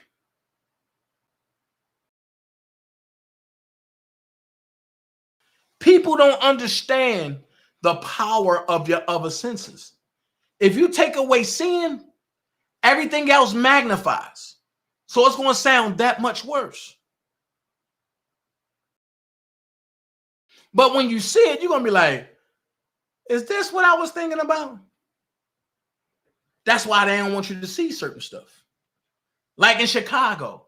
Oh, we don't need to look at the video. That's her right there. And you know what she said? Oh, yeah, that's me. And you know what they said? Because of word of mouth admission.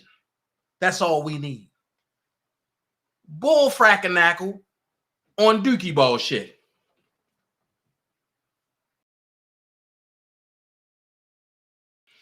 Then it says, but even if the government's greatly embellished version of the evidence was true, its evidence showed only that a handful of employees whose employment with the defendant was short-lived turned a blind eye to defendant's occasional mistreatment of his what?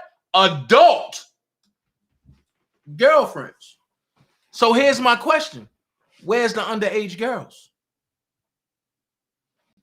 So all of y'all that ran with that theory, R. Kelly got underage girls. R. Kelly got this. R. Kelly got that. You're nothing but a liar, a cheater, a deceiver, heartbreaker.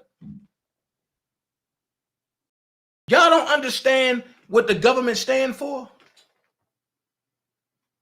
It governs all the mints to seclude and include your lies.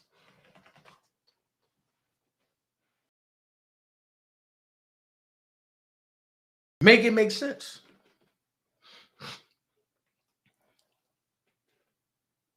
If that's the case, I'm going to tell you, I got beat with yardsticks. I got beat with extension cords. I got hit in the head with a choo-choo train that you got to put batteries on the bottom. You got to put baby oil on the top. And when you press on and put it on a flat surface, it blow up smoke and it goes choo-choo.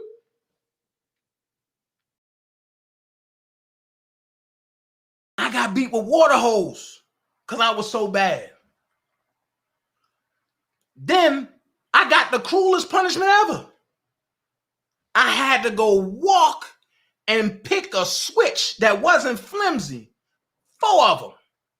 Then come back, give them to my grandmama, then go to the store and get some butter pecan and windmill ice cream, come back and then get beat, and then had to watch my grandmama eat butter pecan ice cream and windmill cookies. If that's not torture on top of torture, then what is? But you know what? It made me a better man. You ain't see me running around talking about, oh, I'm going to call the government. They beat me. My grandmama beat me. My mama beat me. No. I was mad at that moment. I never forgot when I got my first beating and I bust out 2 windows. I got 2 more beatings. Nah, we ain't doing this no more. That's when I discovered I knew how to run. But it made me a better person.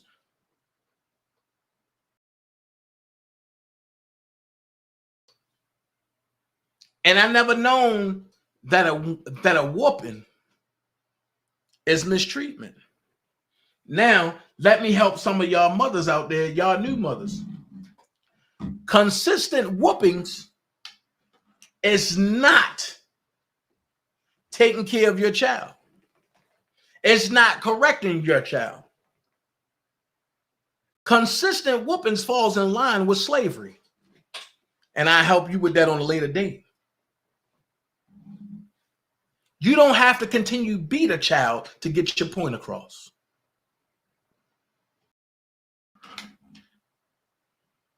And I'm going to leave that there. Because some people ain't catch that.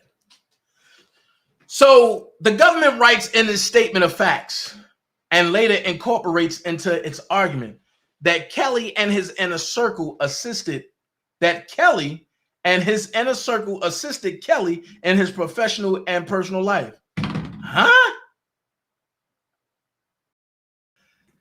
The government writes in its statement of facts that and later incorporates into its argument that Kelly and his inner circle assisted Kelly in his professional and personal life. Whoa. Also recruiting and maintaining Kelly's female victims. Now you call them victims. Oh. In order to be a victim, you got to be victimized. So when was any of them ever victimized? Listen, check this out. I don't care how ugly Oprah is.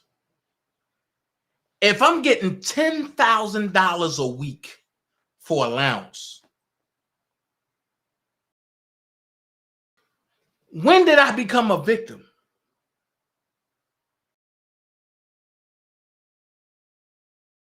You only become a victim when you leave that situation and you're not getting $10,000 a week no more. Dana, you better stop, or they're going to shut down your joint. Because now you're making them look stupid, but they're going to shut down your YouTube page. Should I go to Rumble? Indeed, it is not even clear what the government means by recruiting and maintaining Kelly's female victims.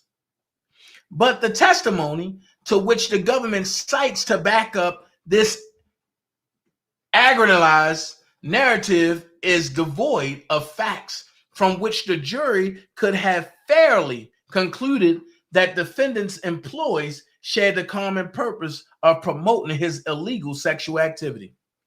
For example, Navarro did not testify to a single fact from which a rational juror could conclude that he recruited or maintained defendant's victims. Indeed, the prosecutor did not even question Navarro about defendant's victims, who she never identified in any event. Navarro testified to his general responsibilities as a road manager that include ordering food for defendant's female guests at the studio and driving them home when asked. In a misleading fashion, prosecutors repeatedly referred to defendant's female guests when questioning his former employees, knowing that those former employees would never agree that they knowingly facilitated defendant's sexual misconduct.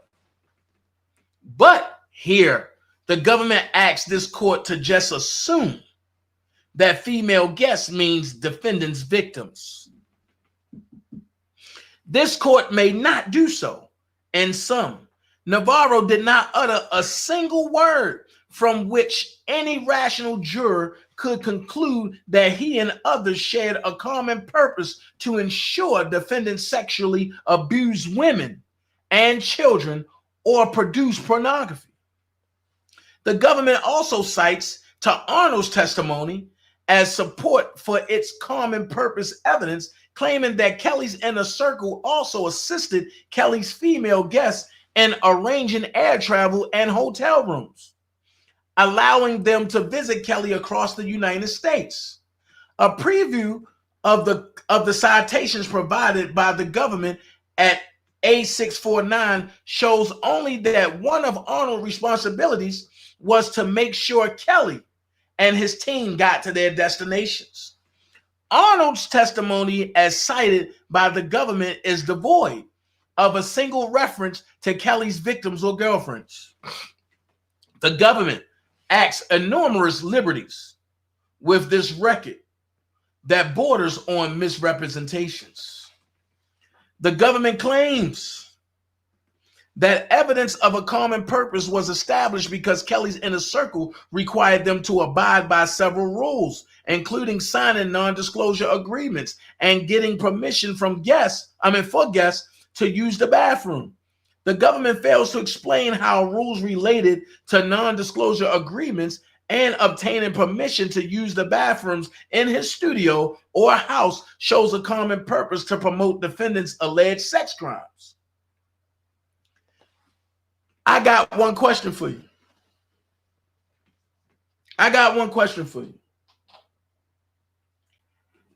Is it me, or have anybody seen these so-called victims that was trapped in an imaginary basement that Rob never had down here in Georgia?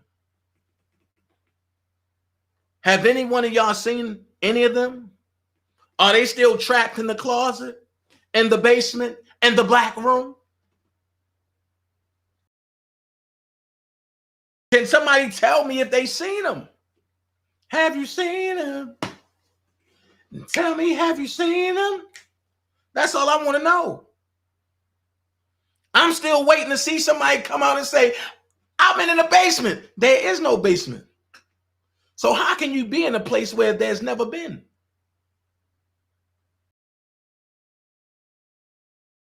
That part right there, Gemini, and the inner circle was not, and the inner circle was not indicted. But the government cites to testimony from Diana Copeland, A1063, and Mayweather, A1282, which established nothing more than they were defendants' personal assistants who arranged travel for some of defendants' female guests, A1063, and that they interacted with defendants' girlfriends, none of whom were underage. Oh, that means Azriel. Oh, what they say? Diana Copeland been there the longest. She know what's going on. The Mayweather twins been there the longest. They know what's going on. None of whom were underage. It only proves that they interacted with defendants' girlfriends, none of whom were underage. Robert Kelly, I'm sorry, man. I know you don't like me. I know you punching the air and doing backflips against the wall. But all of y'all lies are being uncovered now. Diana Copeland never testified that she made travel arrangements for underage girls. Wait a minute. But didn't Ocole say that she said that? And I said, well, can you show me in the paperwork? And they said, didn't you read the transcripts? Well, we all read the transcripts and I ain't see it. Now, Jennifer Bonjean just said Diana Copeland never testified that she made travel arrangements for underage girls, or that she was promoting defendants' illegal sexual activities or production of child pornography.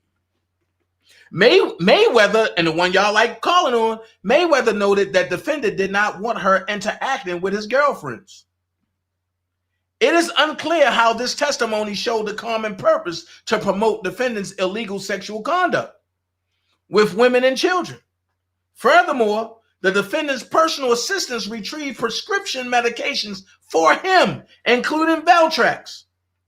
Does not mean that those assistants had any reason to know that defendant was exposing his girlfriends to herpes without their knowledge in states where it is illegal to do so. It certainly does not establish a common purpose to promote defendants' illegal sexual activities. Stop. I got another question for you. Since when herpes pick and choose who they want to go to? You must realize that R. Kelly bust the stitches in his throat. So he got to take Veltrax probably for the rest of his life. Hold on. Hey. Hey, I'm live. Jump on. All right.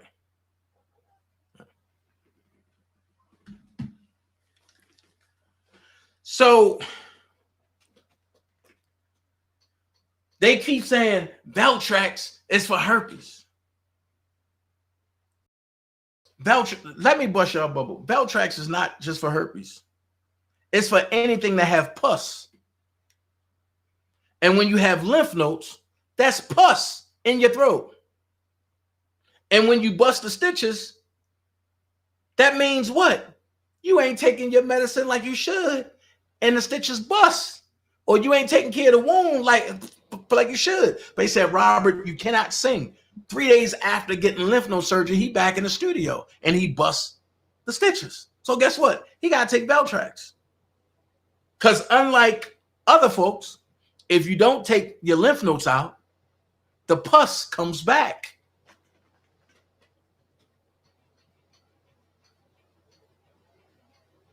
I'm just saying. The remainder of the government's cited evidence merely shows that defendant imposed rules on his employees that were sometimes harsh and that he sometimes mistreated them.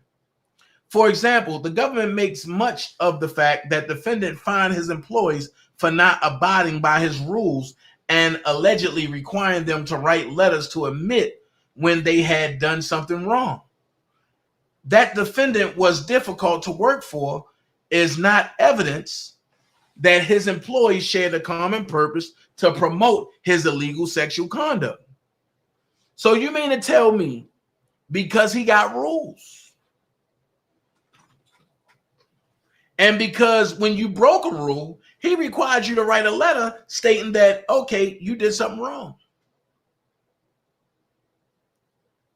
You got that to, they was promoting his illegal sexual conduct. How? But let me break something down to you in more layman's terms. When you go to work, Don't you got a set of rules that you got to go by that your employer put in place? If you break one of them rules, don't you get written up? Don't you got to sign something that they pre-printed for you already to acknowledge that you broke that rule? If you break the rule too many times, don't you get fired? So how is it that your 501c3, your corporation that you go work for, they can have rules, but Robert can't?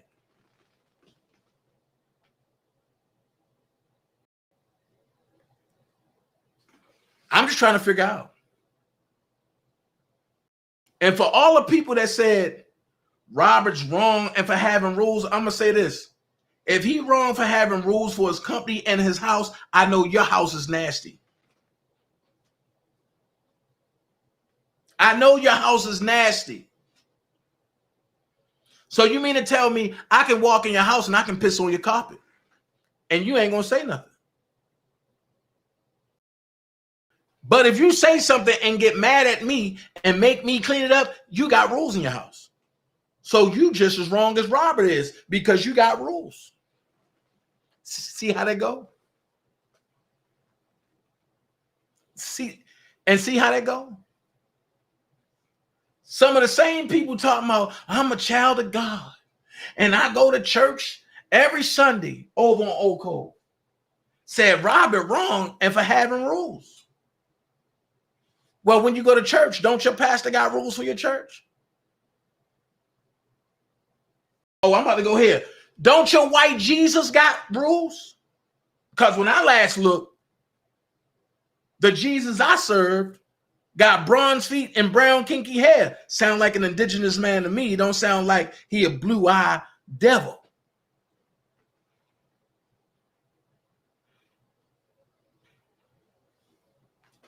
And I'm not racist.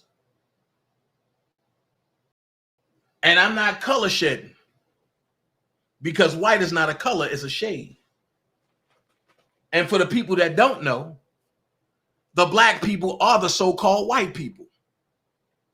The only reason why they calling us the black people is because we have a melanated skin. We're darker. So they figured we can identify with black. And a lot of the ignorant people have done so. That's why you run around, call yourself an African American.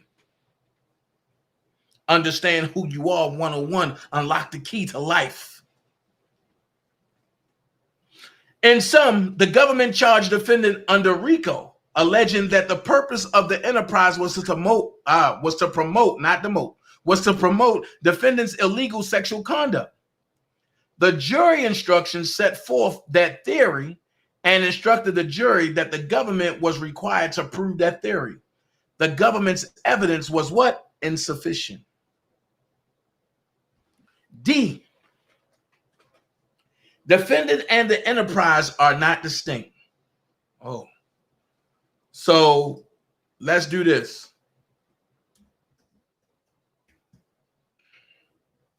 Let's do this. Distinct. And the definition in Oxford, the definition means recognizably, different in nature from something else of a similar type. And the example, they said the patterns of spoken language are distinct from those of writing. Then the second one is readily, distinguishable by the senses. So what you're telling me is that defendant and the enterprise are not recognizably.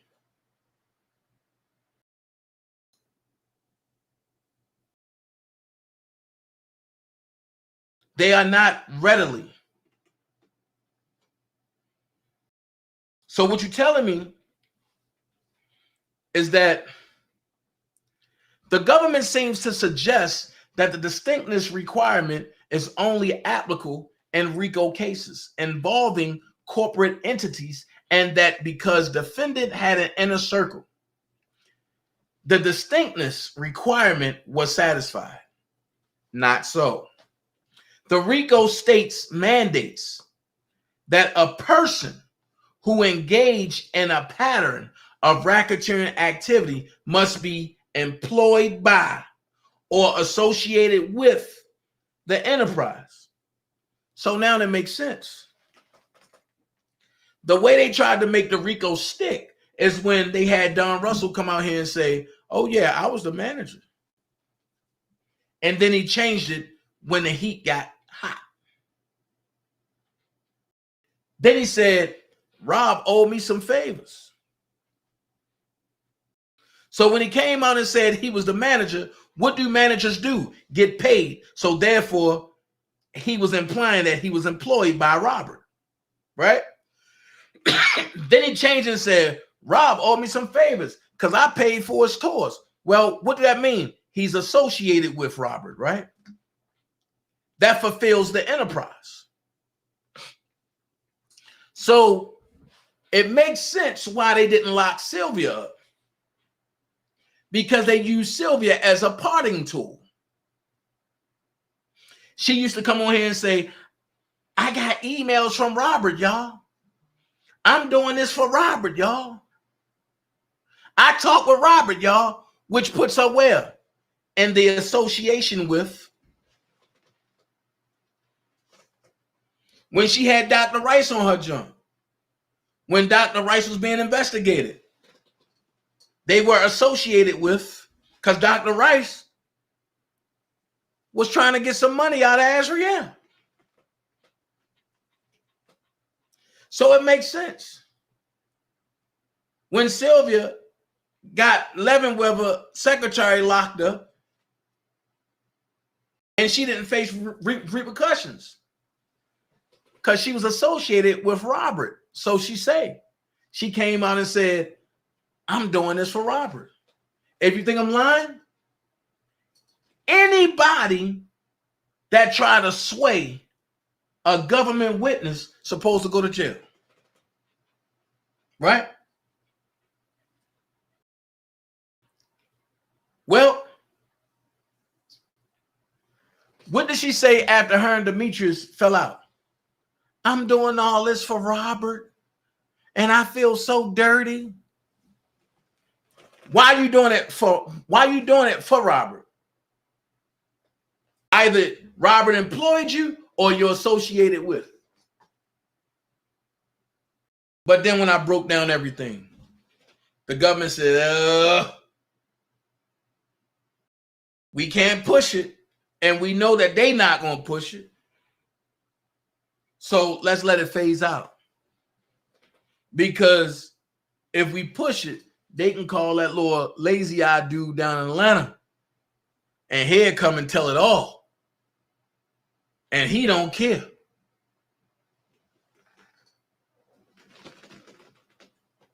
Here we go.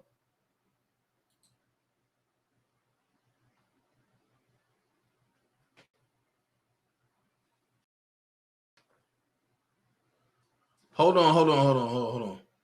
Let's watch who we blocking, man. Let's watch who we blocking. Let's not start that.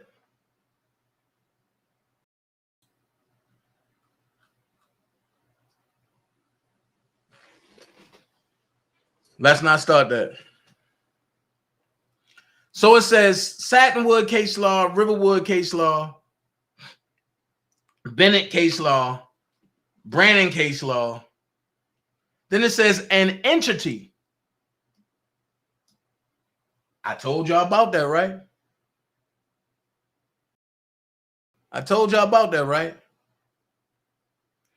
An entity cannot simultaneously be the enterprise and the person who conducts its affairs.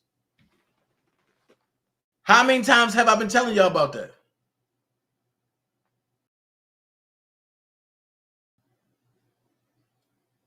How many times have I told you about that? An entity cannot simultaneously be the enterprise and the person who conducts its affairs. That's 4 different people. Or that's 4 different entities right there. Because you got one that's being an enterprise. You got another that's being a person.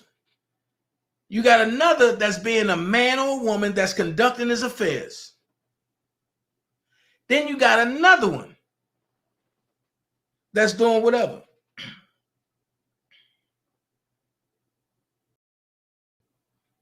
Impossible.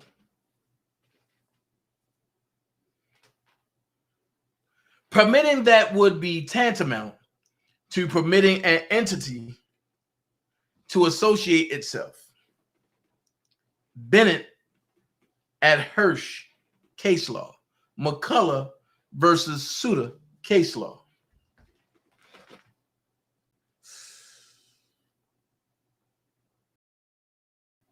Come on, man. I can't even have a good live, bro.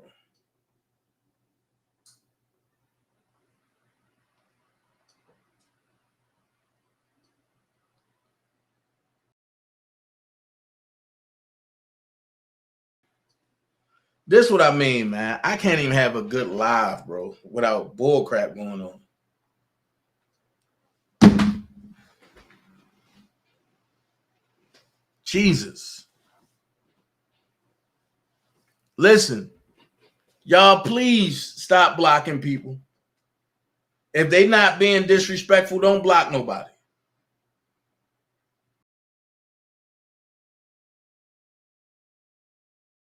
Thank you.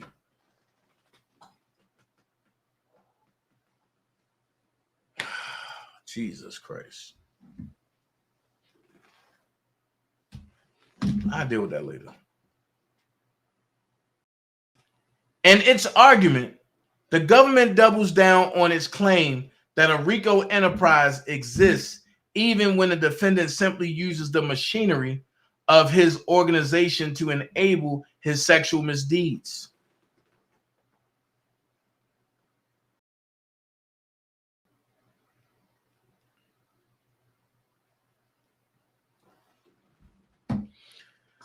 If this is true, then enterprise has no function unrelated to the defendant. They are truly one and the same. In some, the government's theory of a RICO enterprise was flawed from the start. The government's evidence, taken in its best light, showed only that defendant employed a collective of people over his 25-plus year career.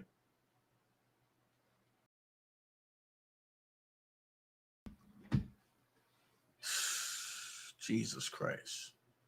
Who promoted his career and his music. They did not share an objective to commit sex crimes against women and girls.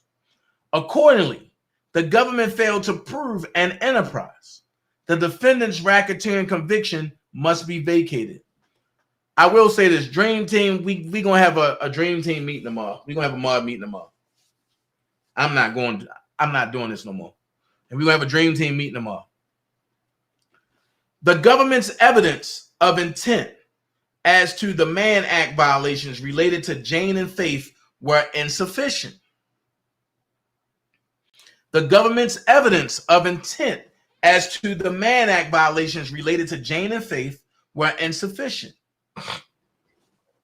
Defendant relies largely on the arguments contained in his opening brief concerning the sufficiency of the evidence as to the Mann Act violations related to Jane and Faith.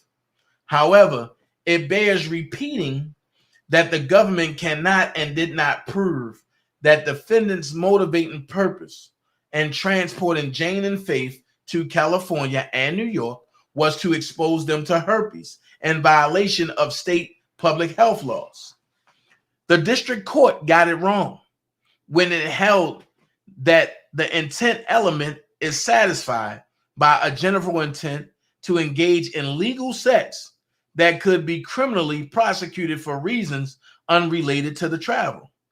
Recognizing the district court's flawed analysis, the government attempts to fold the prohibited sexual activity into the real purpose of the travel, arguing that defendant's motivating purpose for the travel was to engage in unprotected sex in his sexual in his usual manner, without first informing her that he had contracted herpes and obtaining her consent to sexual intercourse in those circumstances.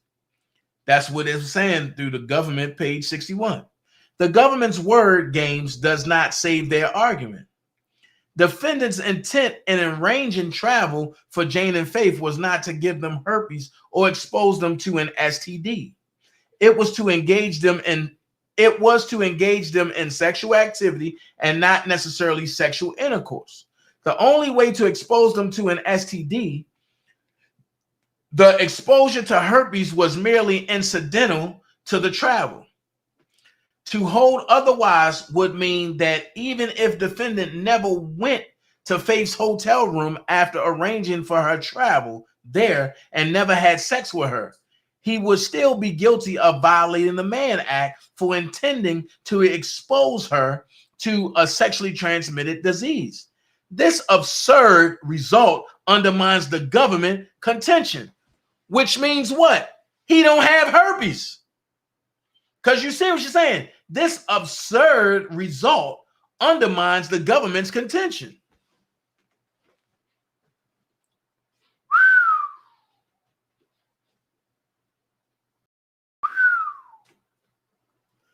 This absurd result undermines the government's contention. The government's attempt to avoid its burden of proof by conflating the incidental consequence, exposure to herpes, into the true purpose of the travel, legal sexual activities, must be rejected. Wow. Defendant was denied a fair and impartial jury, where several of the seated jurors admitted that they prejudged the defendant's guilt, and trial counsel provided ineffective assistance of counsel when he failed to move to disqualify patently unqualified jurors. Here we go. Contrary to the government's argument, defendant is not genuinely complaining that his trial counsel could have done more. Doing voir dire. Rather, defendant contends that his counsel's performance was objectively unreasonable when he did not object to the seating of multiple jurors who, one, had seen surviving R. Kelly. But I thought surviving R. Kelly wasn't the reason why he got prosecuted. Two, were aware of defendant's reputation that he loves little girls. Uh-oh. She attacking it all, because that's not true. And three, were familiar with his prior legal troubles, including his criminal prosecution for creating sexually explicit videos with a minor. Had there been even one juror who had seen surviving R. Kelly seated on defendant's jury, his jury could not be deemed impartial. There we go. There we go. All of the rumors that's around R. Kelly is in 1, 2, and 3. So if you heard of these rumors, if you believe these rumors, if you've seen surviving R. Kelly, if you are familiar with his prior legal troubles, which he beat, and you feel as though that he paid or he obstructed the case, you wouldn't be on that. And you would not be on that jury pool. Once again, where can R. Kelly go to get a fair and impartial trial?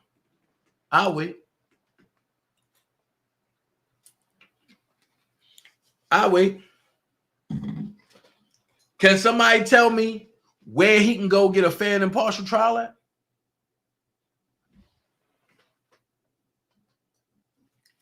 And you know why he can't go get one?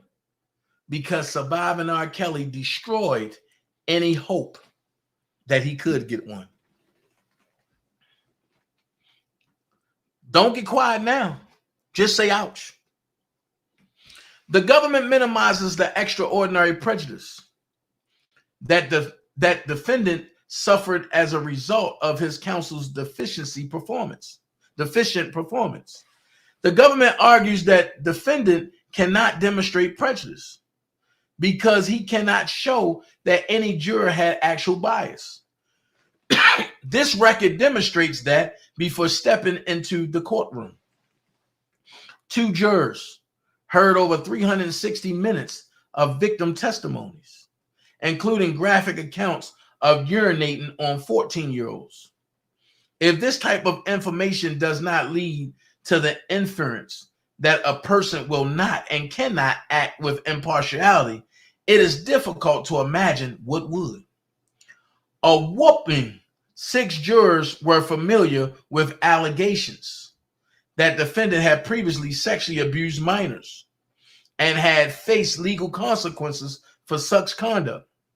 The government attempts to trivialize the prejudice to defendant, but it is simply beyond debate that defendant's jurors suffered from actual bias. Frankly, even if defendant cannot show actual bias should be presumed here. The United States Supreme Court has observed a fair trial and a fair tribunal is a basic requirement of due process. Fairness, of course, requires an absence of actual bias in the trial of cases. But our system of law has always endeavored to prevent even the probability of unfairness. To perform its high function in its best way, justice must satisfy the appearance of justice. It's states versus Texas case law. As Chief Justice Taft said in Turney versus Ohio, the requirement of due process of law and judicial procedures is not satisfied by the argument that men of the highest honor and the greatest self-sacrifice could carry it on without danger of injustice. Even procedure, which would offer a possible temptation to the average man to forget the burden of proof required to convict the defendant, or which might lead him not to hold the balance nice, clear and true between the state and the accused, denies the latter due process of law. Indeed, the United States Supreme Court has struck down convictions irrespective of a showing of actual bias, where prejudice is inherent in those convictions. See, e.g., Rebuttle versus Louisiana and Turner versus Louisiana. Both are my case laws. This is a case where prejudice is inherent in defendant's convictions because fully half of his jury was exposed to highly prejudicial and inadmissible evidence that invariably interfered with defendant's cherished constitutional safeguards. In the old but highly instructive case of Marshall versus United States case law, the United States Supreme Court reversed a defendant's drug conviction after concluding that exposure of some of the jurors to newspaper articles was so prejudicial to justify a new trial. During the defendant's trial, 2 newspaper articles got before a substantial number of jurors. The news accounts contain information that the defendant had 2 previous felony convictions and detailed the circumstances of prior arrests and convictions. Upon learning that the news accounts had reached the jurors, the trial judge questioned the jurors about whether they had seen the articles, ID at 312. 7 of the jurors had some exposure to the articles, but all assured the trial judge that they would not be influenced by the news articles and could decide the case on the evidence in the record. The trial judge denied the defendant's motion for a mistrial, finding that there was no prejudice in the defendant. The United States Supreme Court reversed findings.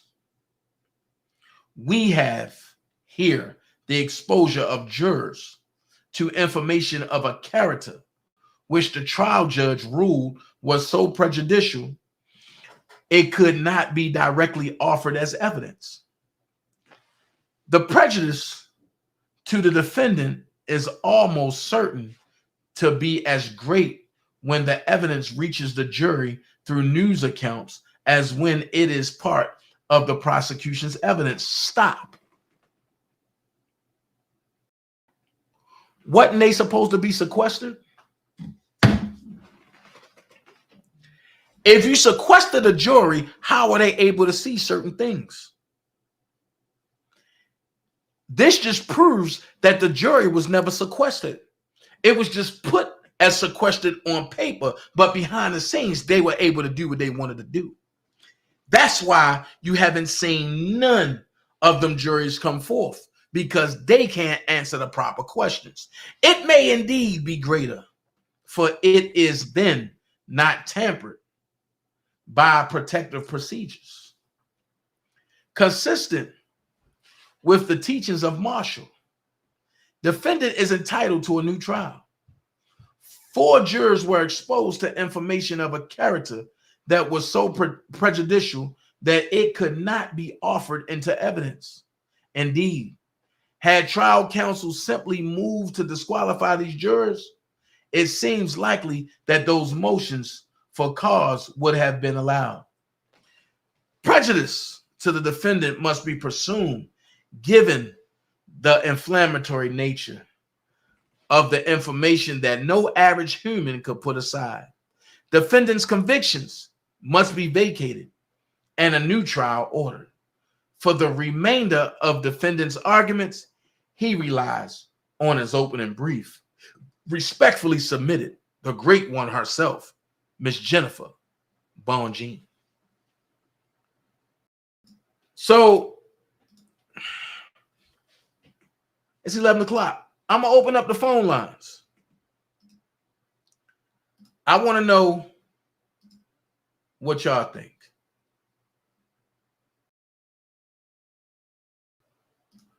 I want to know what y'all think. Call in 404-914-7986.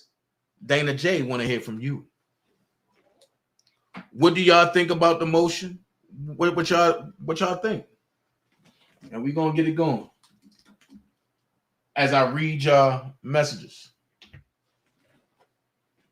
1, 2, okay. Let's see. Big Vine said, Julie, Sony going to hold out long as they can, especially after seeing the briefs by Bonjean. Facts. I totally agree with that. Call in 404-914-7986.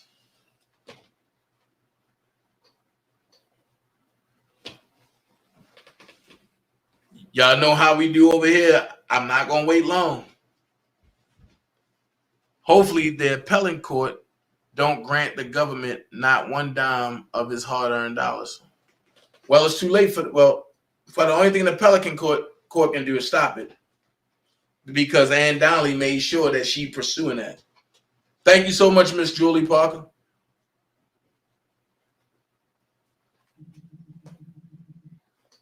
Hold on. You're live on the Dana J Show. How can I help you? Yo, what up, y'all? What up, chat? What up, Dana J? What's going on? What's going on, bro? Hey, she fucked them up with that changing of the question, the changing of the wording in those jury questionnaires. Mm-hmm.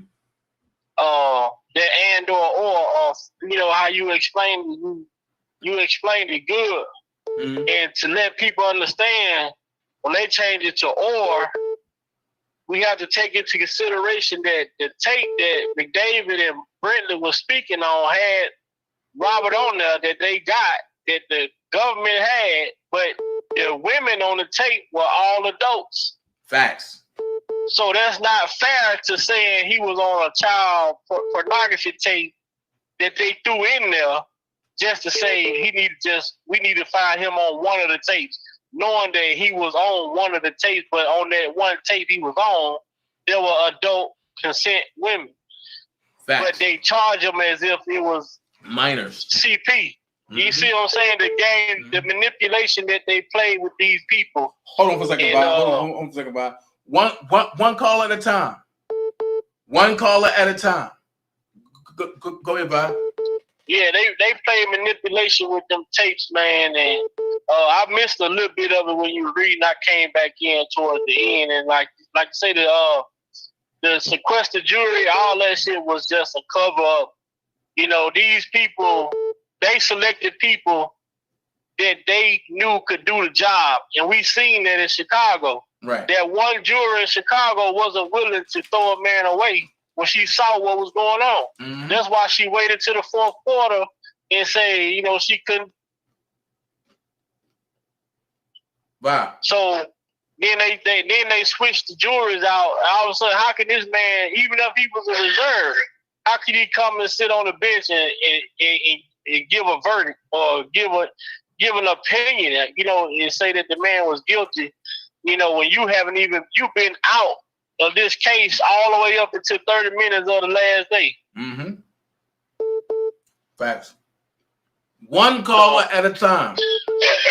Well, I'm going to let somebody else call in, though, but I just really wanted to help people, you know, because you explained it good to understand that, you know, about the tape situation, and when they changed that word to to find him on either tape, you know, if he was saw on one tape, he might have seen on one tape, and he probably was never on neither other three tapes at all. Right. And all of a sudden, how can you find a person guilty, you know, or some shit like that? That's not right, because they knew it was going to be harder when they said and 1 and 2 and 3 and 4. Mm-hmm. If he wasn't on one of them tapes, then boom, you can't charge it. Right. And see, and that's why they keep changing the words. Right. So I'm going to let somebody else call in and listen to what they got to say. Okay. Cool. Appreciate you. That was Big Vibe Opinion. Now, the person that kept calling back to back, calling now. Better yet, I'm going to call you.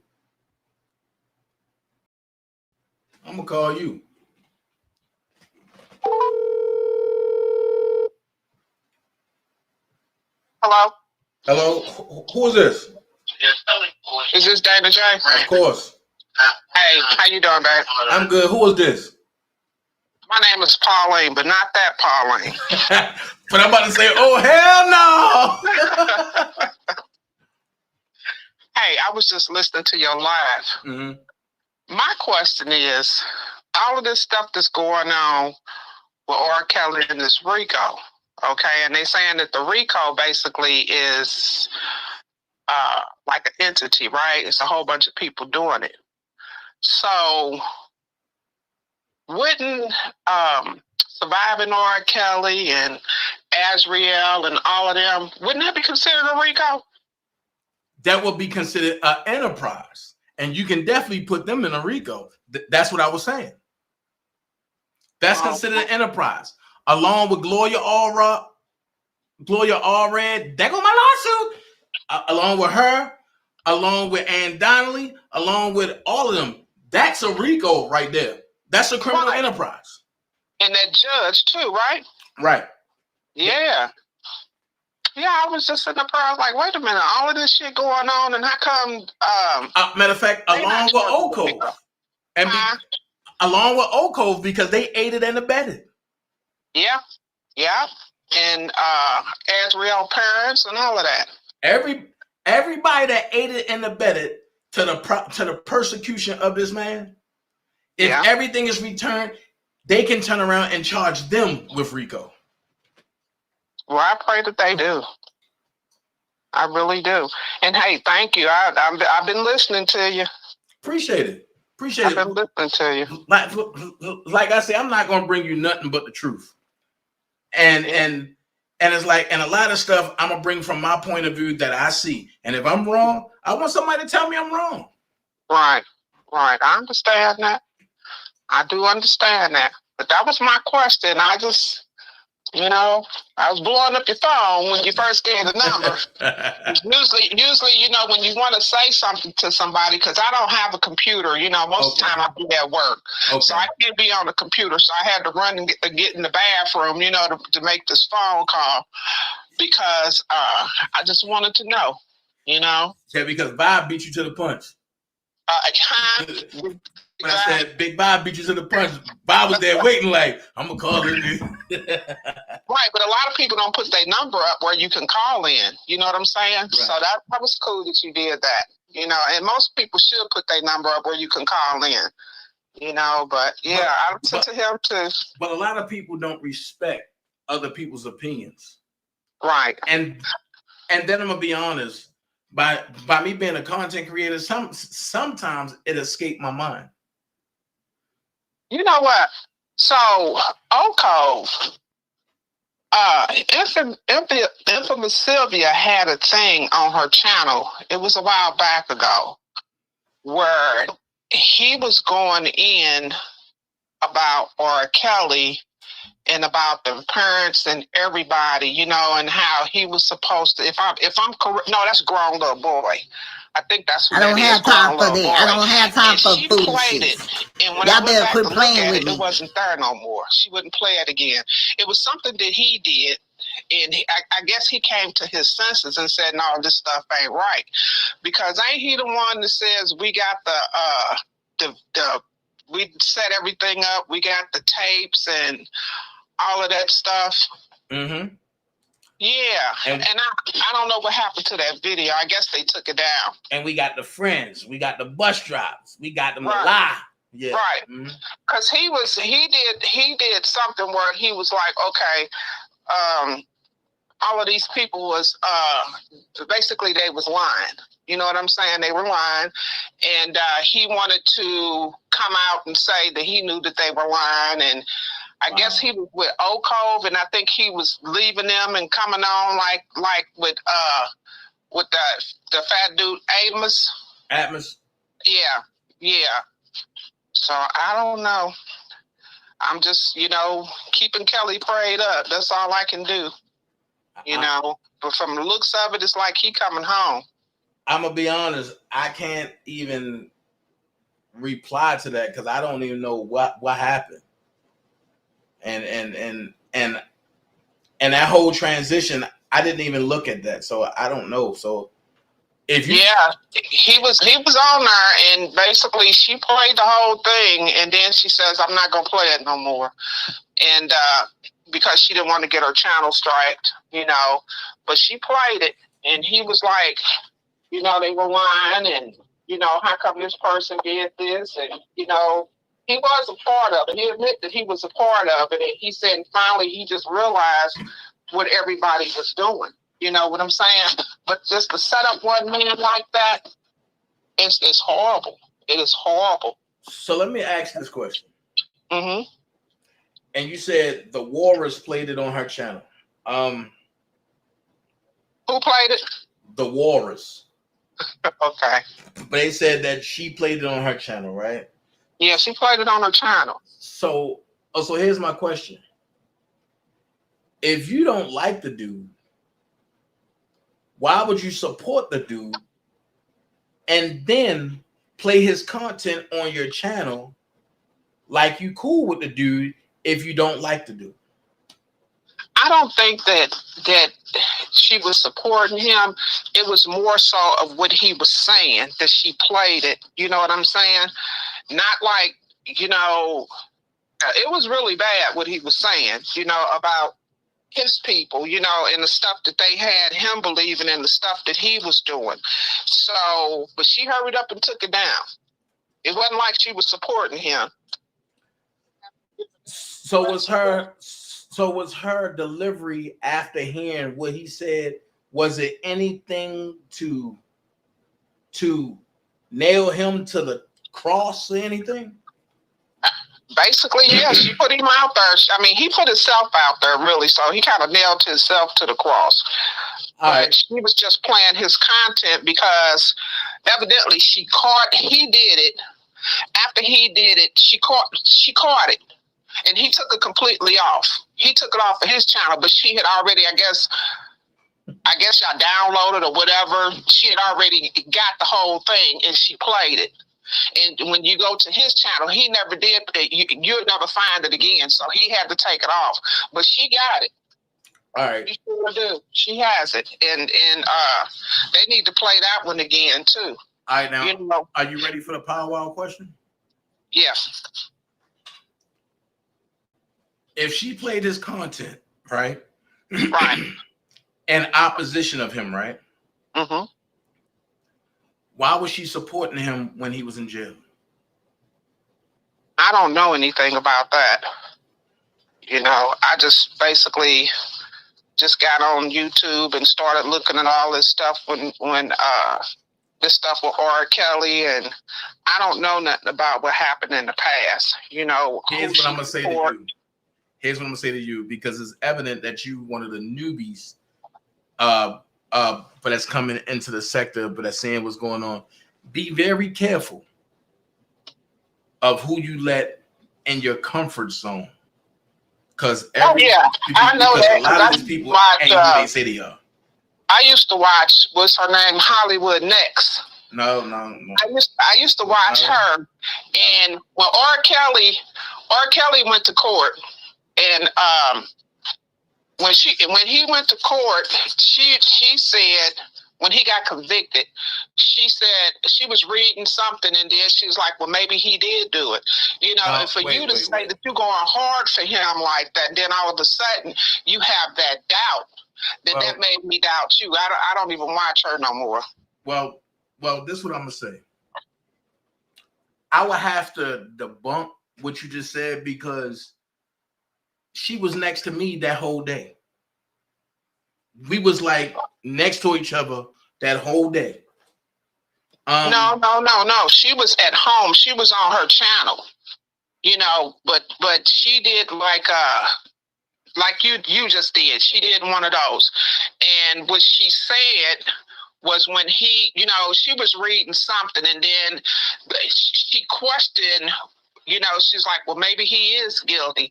And then she tried to clean it up, but I caught it. And I was like, oh, no. See, I can't watch her no more, because my mindset is that, I'm 64 years old. And if you say something and you put it out there, people be listening to what you say. Nah, I got to see that. You can't you can't come and try to clean it up.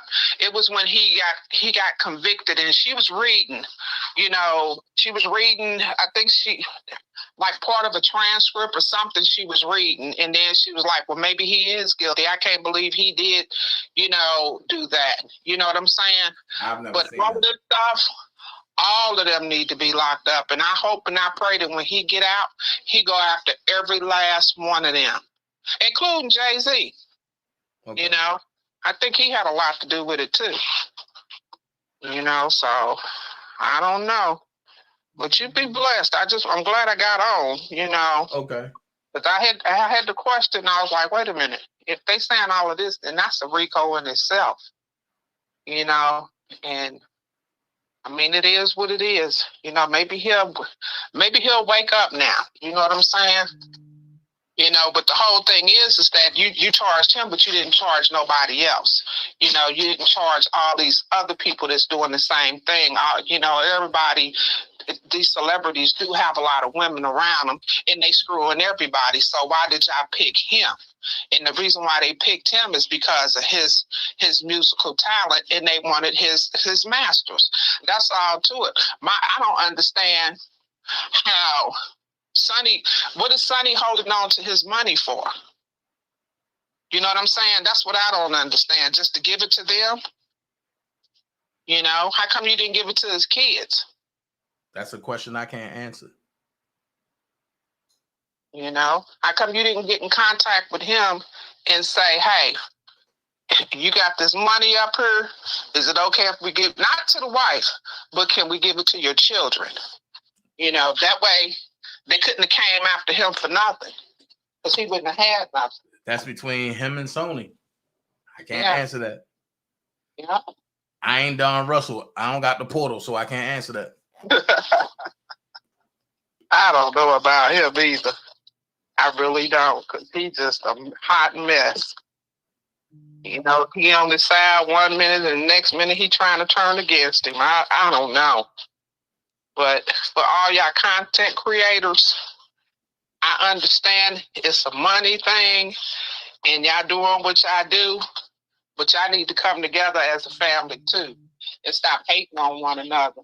You know, I was listening to Spitting Fire and she said that what you don't get here, you can go to anybody else's channel and you can get it. You know what I'm saying? Mm-hmm. And that's true. That's very true. What I don't know, somebody else got the information for it. So don't just, you know, look at my channel all the time. Go to everybody's channels, and that's what I do. I look at everybody's channels, you know. So, and it's true. What she don't have, somebody else do. You know. So, like I say, this is YouTube. Yeah. Nobody is boggled down to be with just one person. Only thing I say is that if you modding for me and you can't mod for somebody who don't like me, because I don't want them spirits over on my channel. Right. I understand that. You know, I understand that. You know, but you're greatly appreciated. I just want to let you know that. I appreciate you. And you be blessed, baby. Yes, ma'am. You too. Thanks for taking my call. Anytime. All right, babe. Bye-bye. Keep putting your number up there, too. Of course.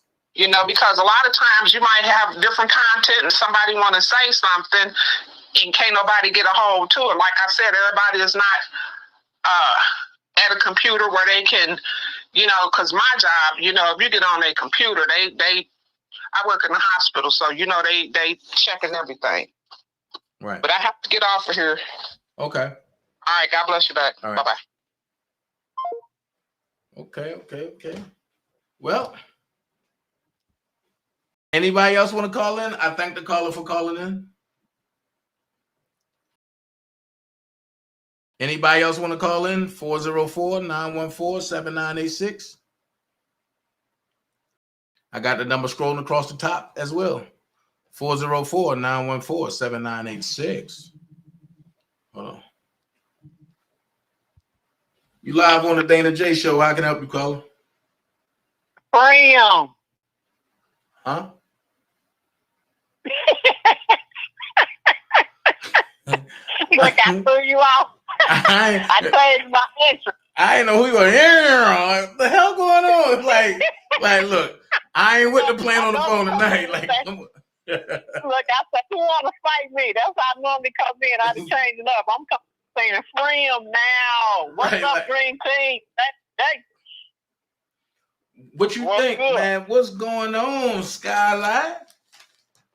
Man, the thing is this. And I don't even, Bonjean is saying everything we've been saying, especially with the RICO. The people was not working in concert for a common goal. Mm-hmm. I mean, everything she was saying, we've been saying that. But, you know, hey, whatever, you know.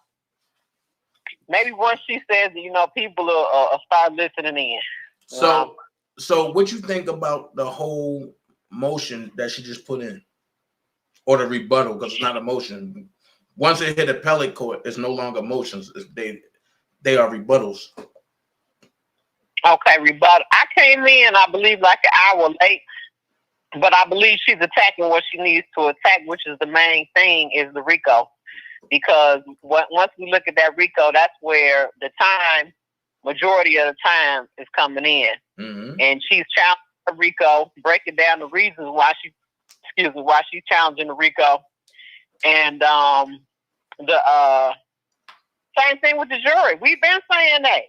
They were biased. Like, do you really, any person with common sense, and I understand people want to think that because people go to jury duty and they say that they could be non-biased, you can't unsee what you've seen. Right. You can't unhear what you've heard. Right. Do you see what I'm saying? So it's like, some people have the ability to, like, I don't even know how to put it, like, if you really don't like a person, the probability is that that's how you're going to continue. You see what I'm saying? Mm-hmm. For you to not like them, then turn around and say, okay, well, I'm going to forget every bad thing I heard about him and give him a fair chance. Yeah, I'm not buying it, and Bojine she ain't buying it either. So I'm definitely not buying it. And she's also attacking the council. I was gonna say a bad word. The janky council. No, you go ahead. Go ahead. Oh, okay. I would say the fucked up. We're adults. Council. We're adults, and I've been on 3 hours now. So yeah, go ahead. Oh, have you? Yeah. Okay. Yes, I think I came in about an hour late. But yeah, she's attacking what she's supposed to take and giving legitimate reasons why she's attacking it. And everything from what I see is legit. Now, we all know it's a persuading argument, however, hers is making sense. It just is. So I feel like, chaos is coming out. Mm-hmm. It's coming home. Well, and once that I think the RICO is the crutch. Well, with that happening, these lawsuits are going to be massive. So what I have happening is Rob need to be protected all the way around the board now. Because with Bond Chain bringing that out, it's nothing for them to do him in the way they did Lord Richard. Not Lord Richard, Sammy Davis Jr. What they do to Sammy? But they had somebody set them up. They had a female set them up. Oh, they did? Yeah. Wow. I mean, this is just stuff. I mean, it's just amazing. Like, to hear her speak and just break these things down, and this stuff we've been arguing the whole time. And it's, just, I mean, that's simple. Like, come on now. And these people. Oh, go ahead. What? No, I'm just saying these people. It's clear. Like, some of the jurors were biased. We're not gonna say all of them were biased, but some of them did see the documentary. And then you got the one that was a fan of what was that lady name? That the attorney that's on the outside. It's like, come on, Gloria Allred. Then they a fan of her. It's like, come on now. This is crazy. Oh, so here's my thing. But hey, go ahead. I'm gonna keep it honest with you. I truly see the enterprise being Surviving R. Kelly, Jay-Z, Dream Hampton and all of her friends, Tamara Simmons, along with all of the actors that was on Surviving R. Kelly. Anybody that had their hand in R. Kelly going to jail, I think they need to do his 5 years. +1. In federal prison. So that includes Ann Donnelly and Judge Leavenworth too. Gloria Allred, all of them. I believe they need to do 5+1. Well, everybody's gonna get it because there's multiple laws. You got God's law and you got human law. So even if they get unscathed through human law, they got to reap the reparations in God's law. It's just said. It's written. Yeah. There's no way around. They got to pay them dues. Yeah, you're right. That's it. You're right about that. They're going to pay him. Because I just know when he gets out, he going to run the bag up. And hopefully he's in I hate to say it, but he's going to have to be international. Go stay somewhere internationally. Oh, no, he need to leave Chicago. He need to leave Chicago. Huh? He need to leave Chicago. Oh, yeah, he does. That's what I'm saying. I hate to say it, but yeah, he got to go. So I think Rob need to go to San Diego. No, I think he need to be out the country. He got to go, he got to do, But why run? But why run when you're innocent? You're not running.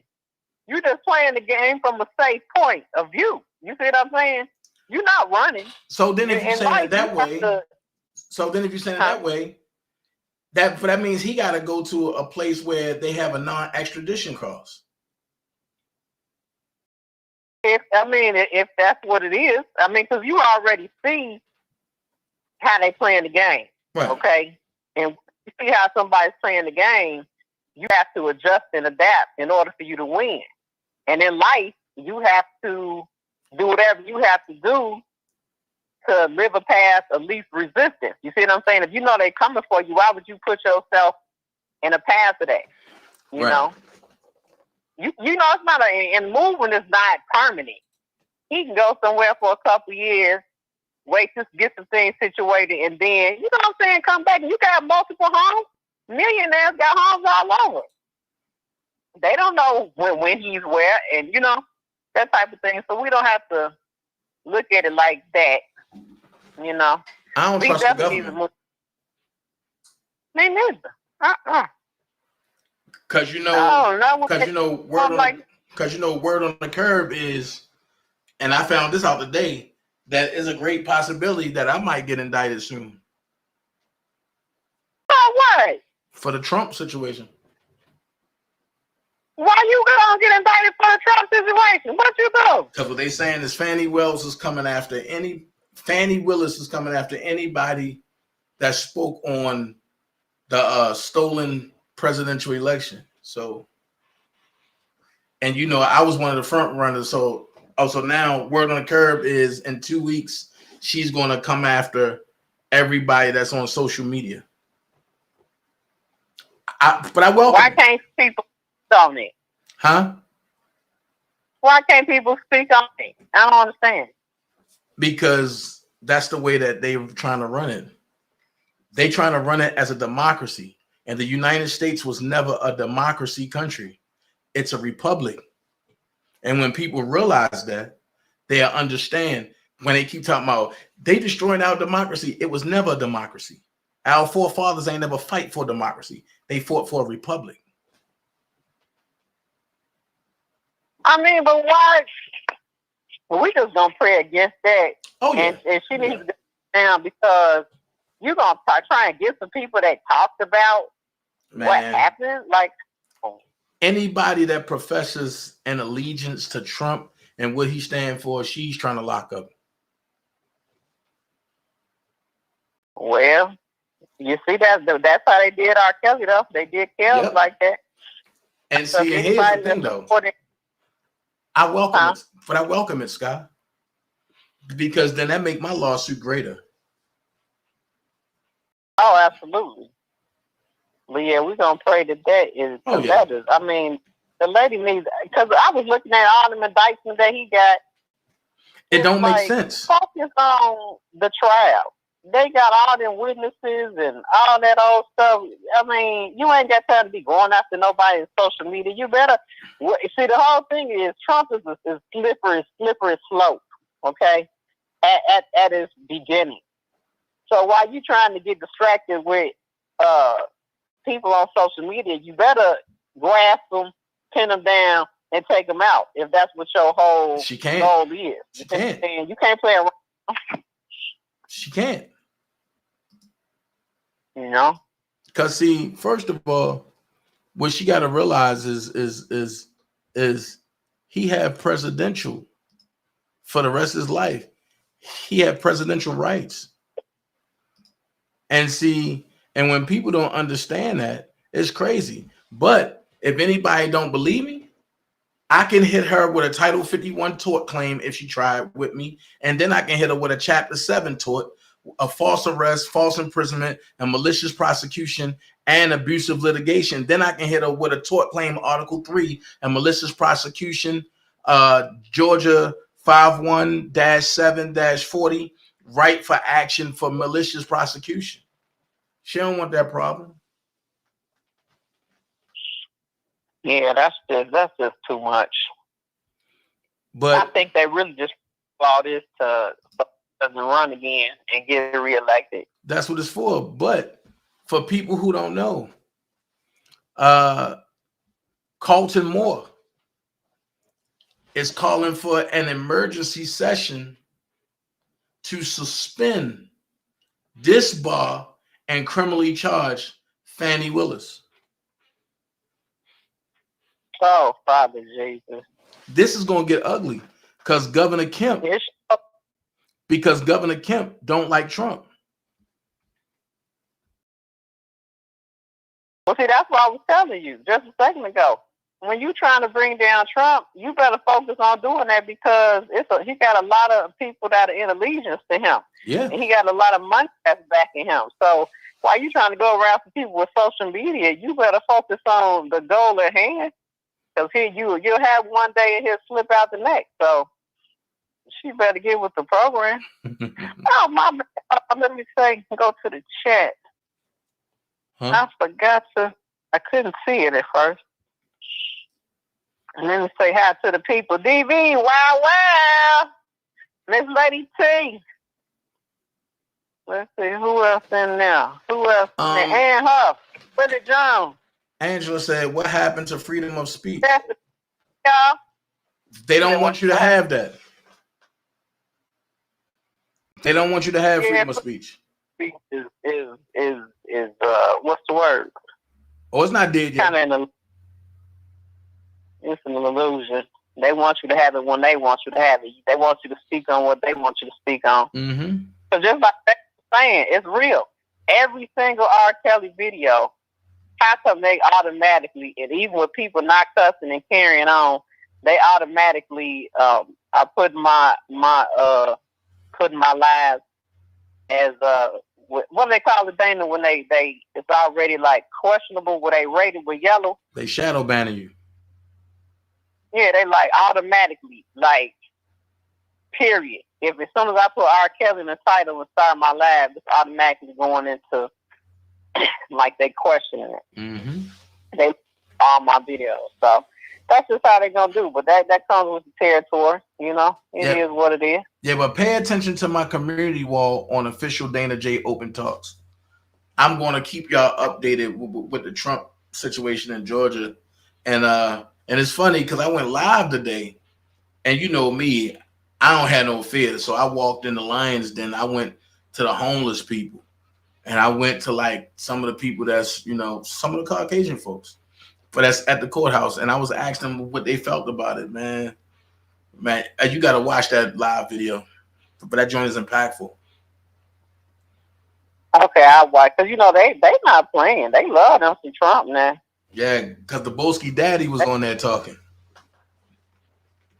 What? Yeah, but I had the Boski daddy on there. Yeah, he started it off.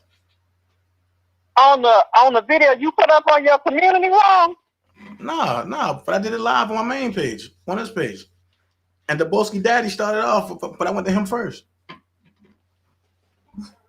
Wait a minute. What's the name of the video? Hold on. Cause wait a minute, you saying you interviewed his daddy? Am I missing it? Nah, you ain't missing it. Let me see what it was. You got something up your sleeve. I already know it. Nah, what you talking about, man? Hold on. Nah, man, you know how it is. You know what I mean? It's all, so what? It's all good, man. Sometimes you gotta have people daddies on there. You know what I mean?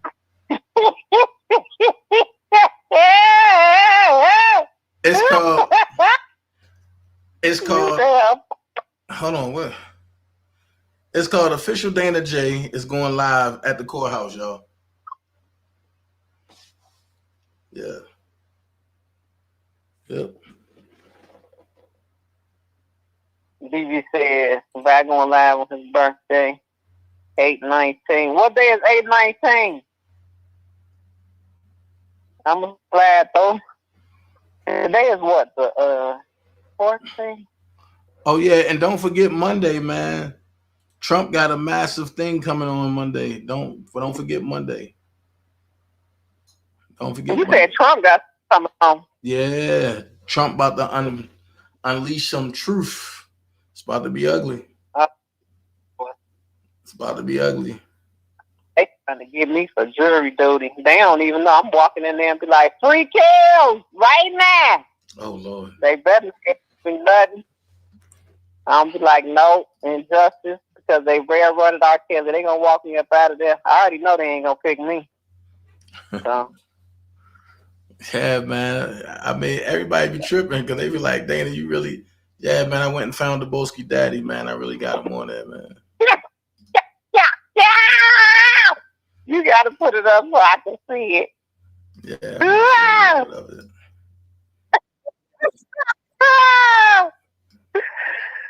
Boy, Lord have mercy. All right, I'm about to put it up there. All right. So as soon as you get off, I'm gonna play it. Okay, I'm about to drop down there. All right, Dream Team. I catch y'all. All right. That was Skylife, y'all. That was Skylife. Let's see. Hold on. Oh, Skylife. Skylife says she gonna drop down. No, don't. So let me show y'all, man. And you don't gotta be mean to people all the time, man. You just gotta go get their family members. You know what I mean? I'm gonna show y'all. Going live, me and the Boski Dad. Check it out. Check it out. Then I'm gonna get up above here.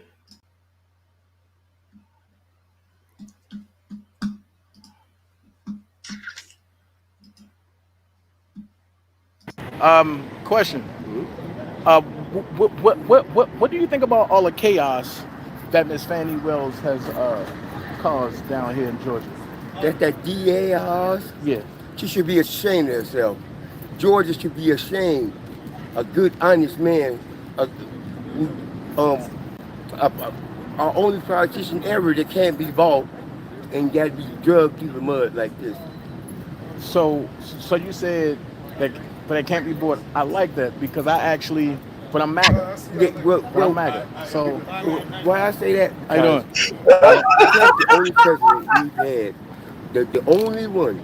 I believe we had 47. I don't have time for food. He boycotted China for almost 4 months. Mm-hmm. It was they'll still be boycotted if they hadn't spent no money over here. He said everything over here is made in China, everything. This brick, our stones are made in China. Right. But the American stones on ground made in China. So what do you think about Obama? Obama.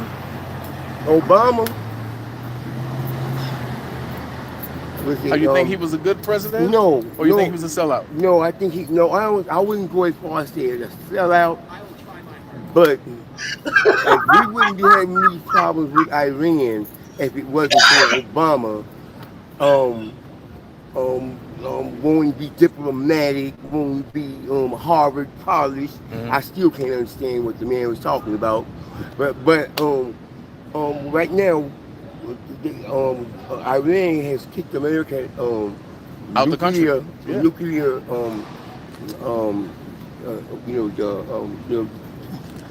they be tested. Right. But it's been over 6 months now. Mm-hmm. We don't know what they're doing. So let me ask you this. Some of us don't know what they're doing. Right. But biblically, they would already know they're right now. They don't want to just kill the Israelite people. They're going to annihilate the whole country. Right. They're building a bomb right now to annihilate the whole country. And this is why Trump is so important to the equation. Because he's charged, he's God's anointed. Mm-hmm. Well, and appointed. Mm-hmm. And because God says any country that doesn't stand with Israel shall be destroyed. That's it. No ifs, ands, and buts about it. For the last 3 months, Biden, punk-ass Biden, and that thug son of his, yeah, I said it, worse than a nigga, that thief, has been siding with the Palestinians in Jerusalem. And Israel has been our ally since 1954.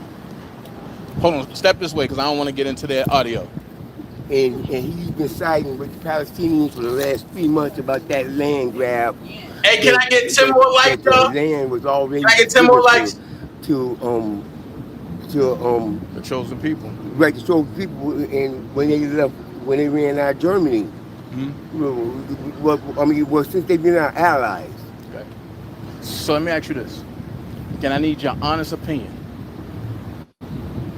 Even if Trump is selected and indicted by this rogue DA, watch this. Would you still vote for him in 2024?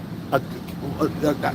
Trump can walk down the street in the Grand Master of the Ku Klux Klan, white and hood, burning the cross, and I vote for him a third time. He's a patriot. He loves this country. Here it comes. He fights for this country. Everything he does is for this country, and he got to get stuck in the back for it. Here it comes. So let me ask you this. To the rhinos that's going with the DA, but that went to the DA to stop Trump from being president, because that's what this is all about. What do you have to say to them rhinos? This is my own opinion as an American citizen. I can say what I like, but we gave y'all just a fucking taste. We standing on the revolution, people.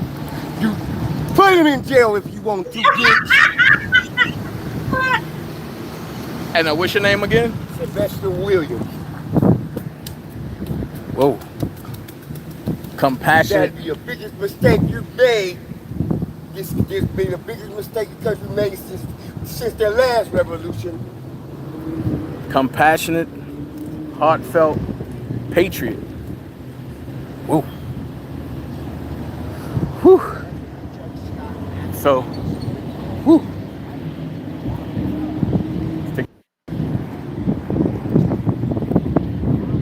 Oh man.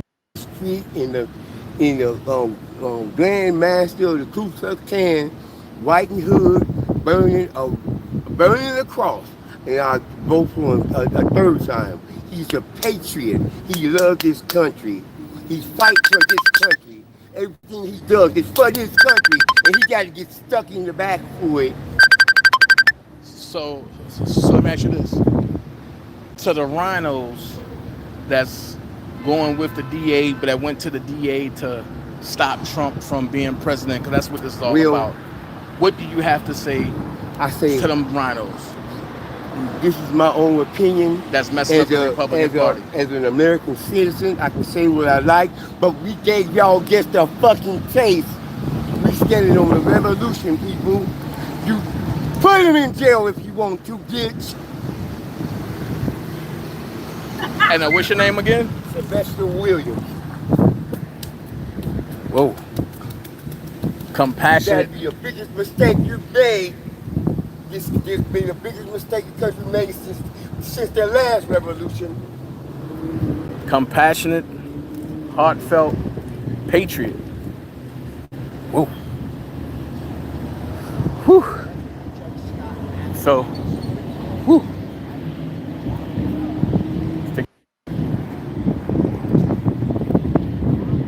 Oh, man.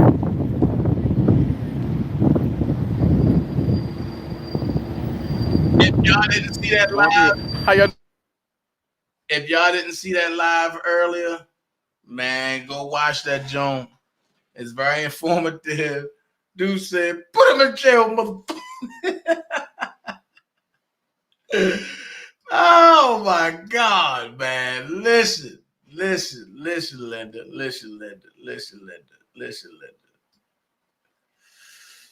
I keep telling y'all what it is. But I thank y'all for joining me. I'm up out of here. Don't forget, 2024, the year of Trump. Check it out. If y'all don't understand why they after this man, watch this. It tells it all. In prosecution, this will likely all backfire. In fact, it already is backfiring. Americans are very smart people, and they see what's going on. This is a persecution disguised as a prosecution. I would dismiss it on its face because it fails to state a crime. The only crime that I have committed is to fearlessly defend our nation from those who seek to destroy it. And now these radical left lunatics want to interfere with our elections by using law enforcement. We can't let that happen. With all of this being said, and with a very dark cloud over our beloved country, Thank you, Charlotte. I have no doubt, nevertheless, that we will make America great again. Here's a question for you. Just how far are the radical left and inside the Beltway bandits willing to go to stop him? We all know they hate him for winning the fight to protect life, for exposing their deep state, for draining their precious swamp. And they already know he'll crush Biden. So like a pack of rabid wolves, they attack. So let's impeach him. Let's get tainted radical left prosecutors to charge him.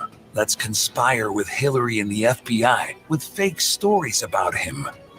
All to distract from Biden's incompetence, weakness, and money-grabbing corruption. But here's the thing, he'll never blink. That's called having the courage of your convictions. And it's why he's our president.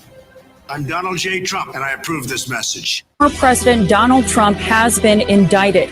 This makes him the first former U.S. president in history to be indicted on federal charges. The only indictment that should be coming down is against President Biden for whatever he was doing as vice president. I don't think Joe Biden thinks he can beat Donald Trump, so he's got to destroy him. This is election interference. If you get in the way of the Democratic Party, they will target you, they will come after you, and they will try and destroy your life. Donald Trump now moving forward with his campaign, not letting this indictment slow him down. Never before have the two standards of justice in our country been more starkly revealed. But they will fail and we will win bigger and better than ever before. When you arrest your leading political opponent, we no longer have a democracy. They want to take away my freedom because I will never let them take away your freedom. They're not coming after me, they're coming after you, and I just happen to be standing in their way, and I will never be moving. 2024 is the final battle. They're going after Trump, and if they can get Trump, it means they can get you, they can get me, they can get all of us. He is standing in the way, and that can sound like a campaign slogan, but it's very...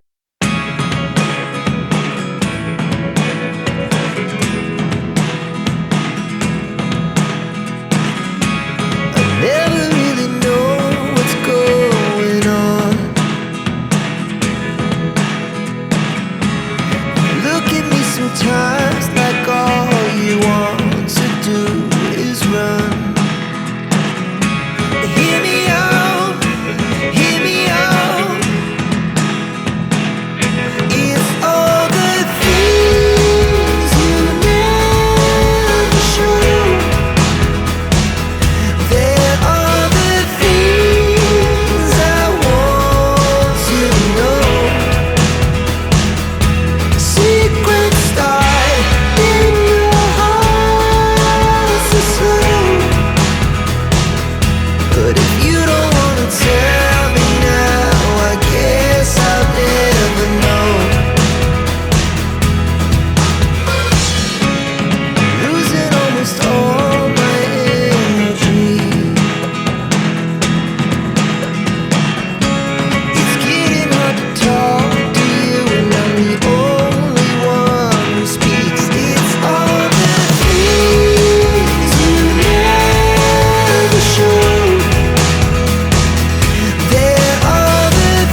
We can even the playing field, and then we can discuss unity.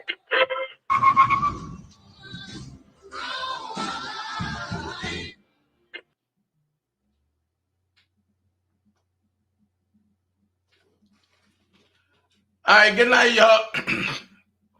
Good night, y'all. Y'all have a good night. I'm up out of here. Y'all be blessed. Peace. This one's for you. For all of my dads around the world. Oh, yeah. This one's for you. For all of my dads around the world. Happy Father's Day to you. Today's a special day, and we're gonna celebrate the life of dads all across the nation. And we're gonna get dressed up in our favorite suit or tux. The ladies will put their best dresses on, and we're gonna pull up in a limousine. There'll be cameras everywhere in the air. Tonight will be all about us, fella, 'cause we're gonna have a good time the whole night through. This one's for you.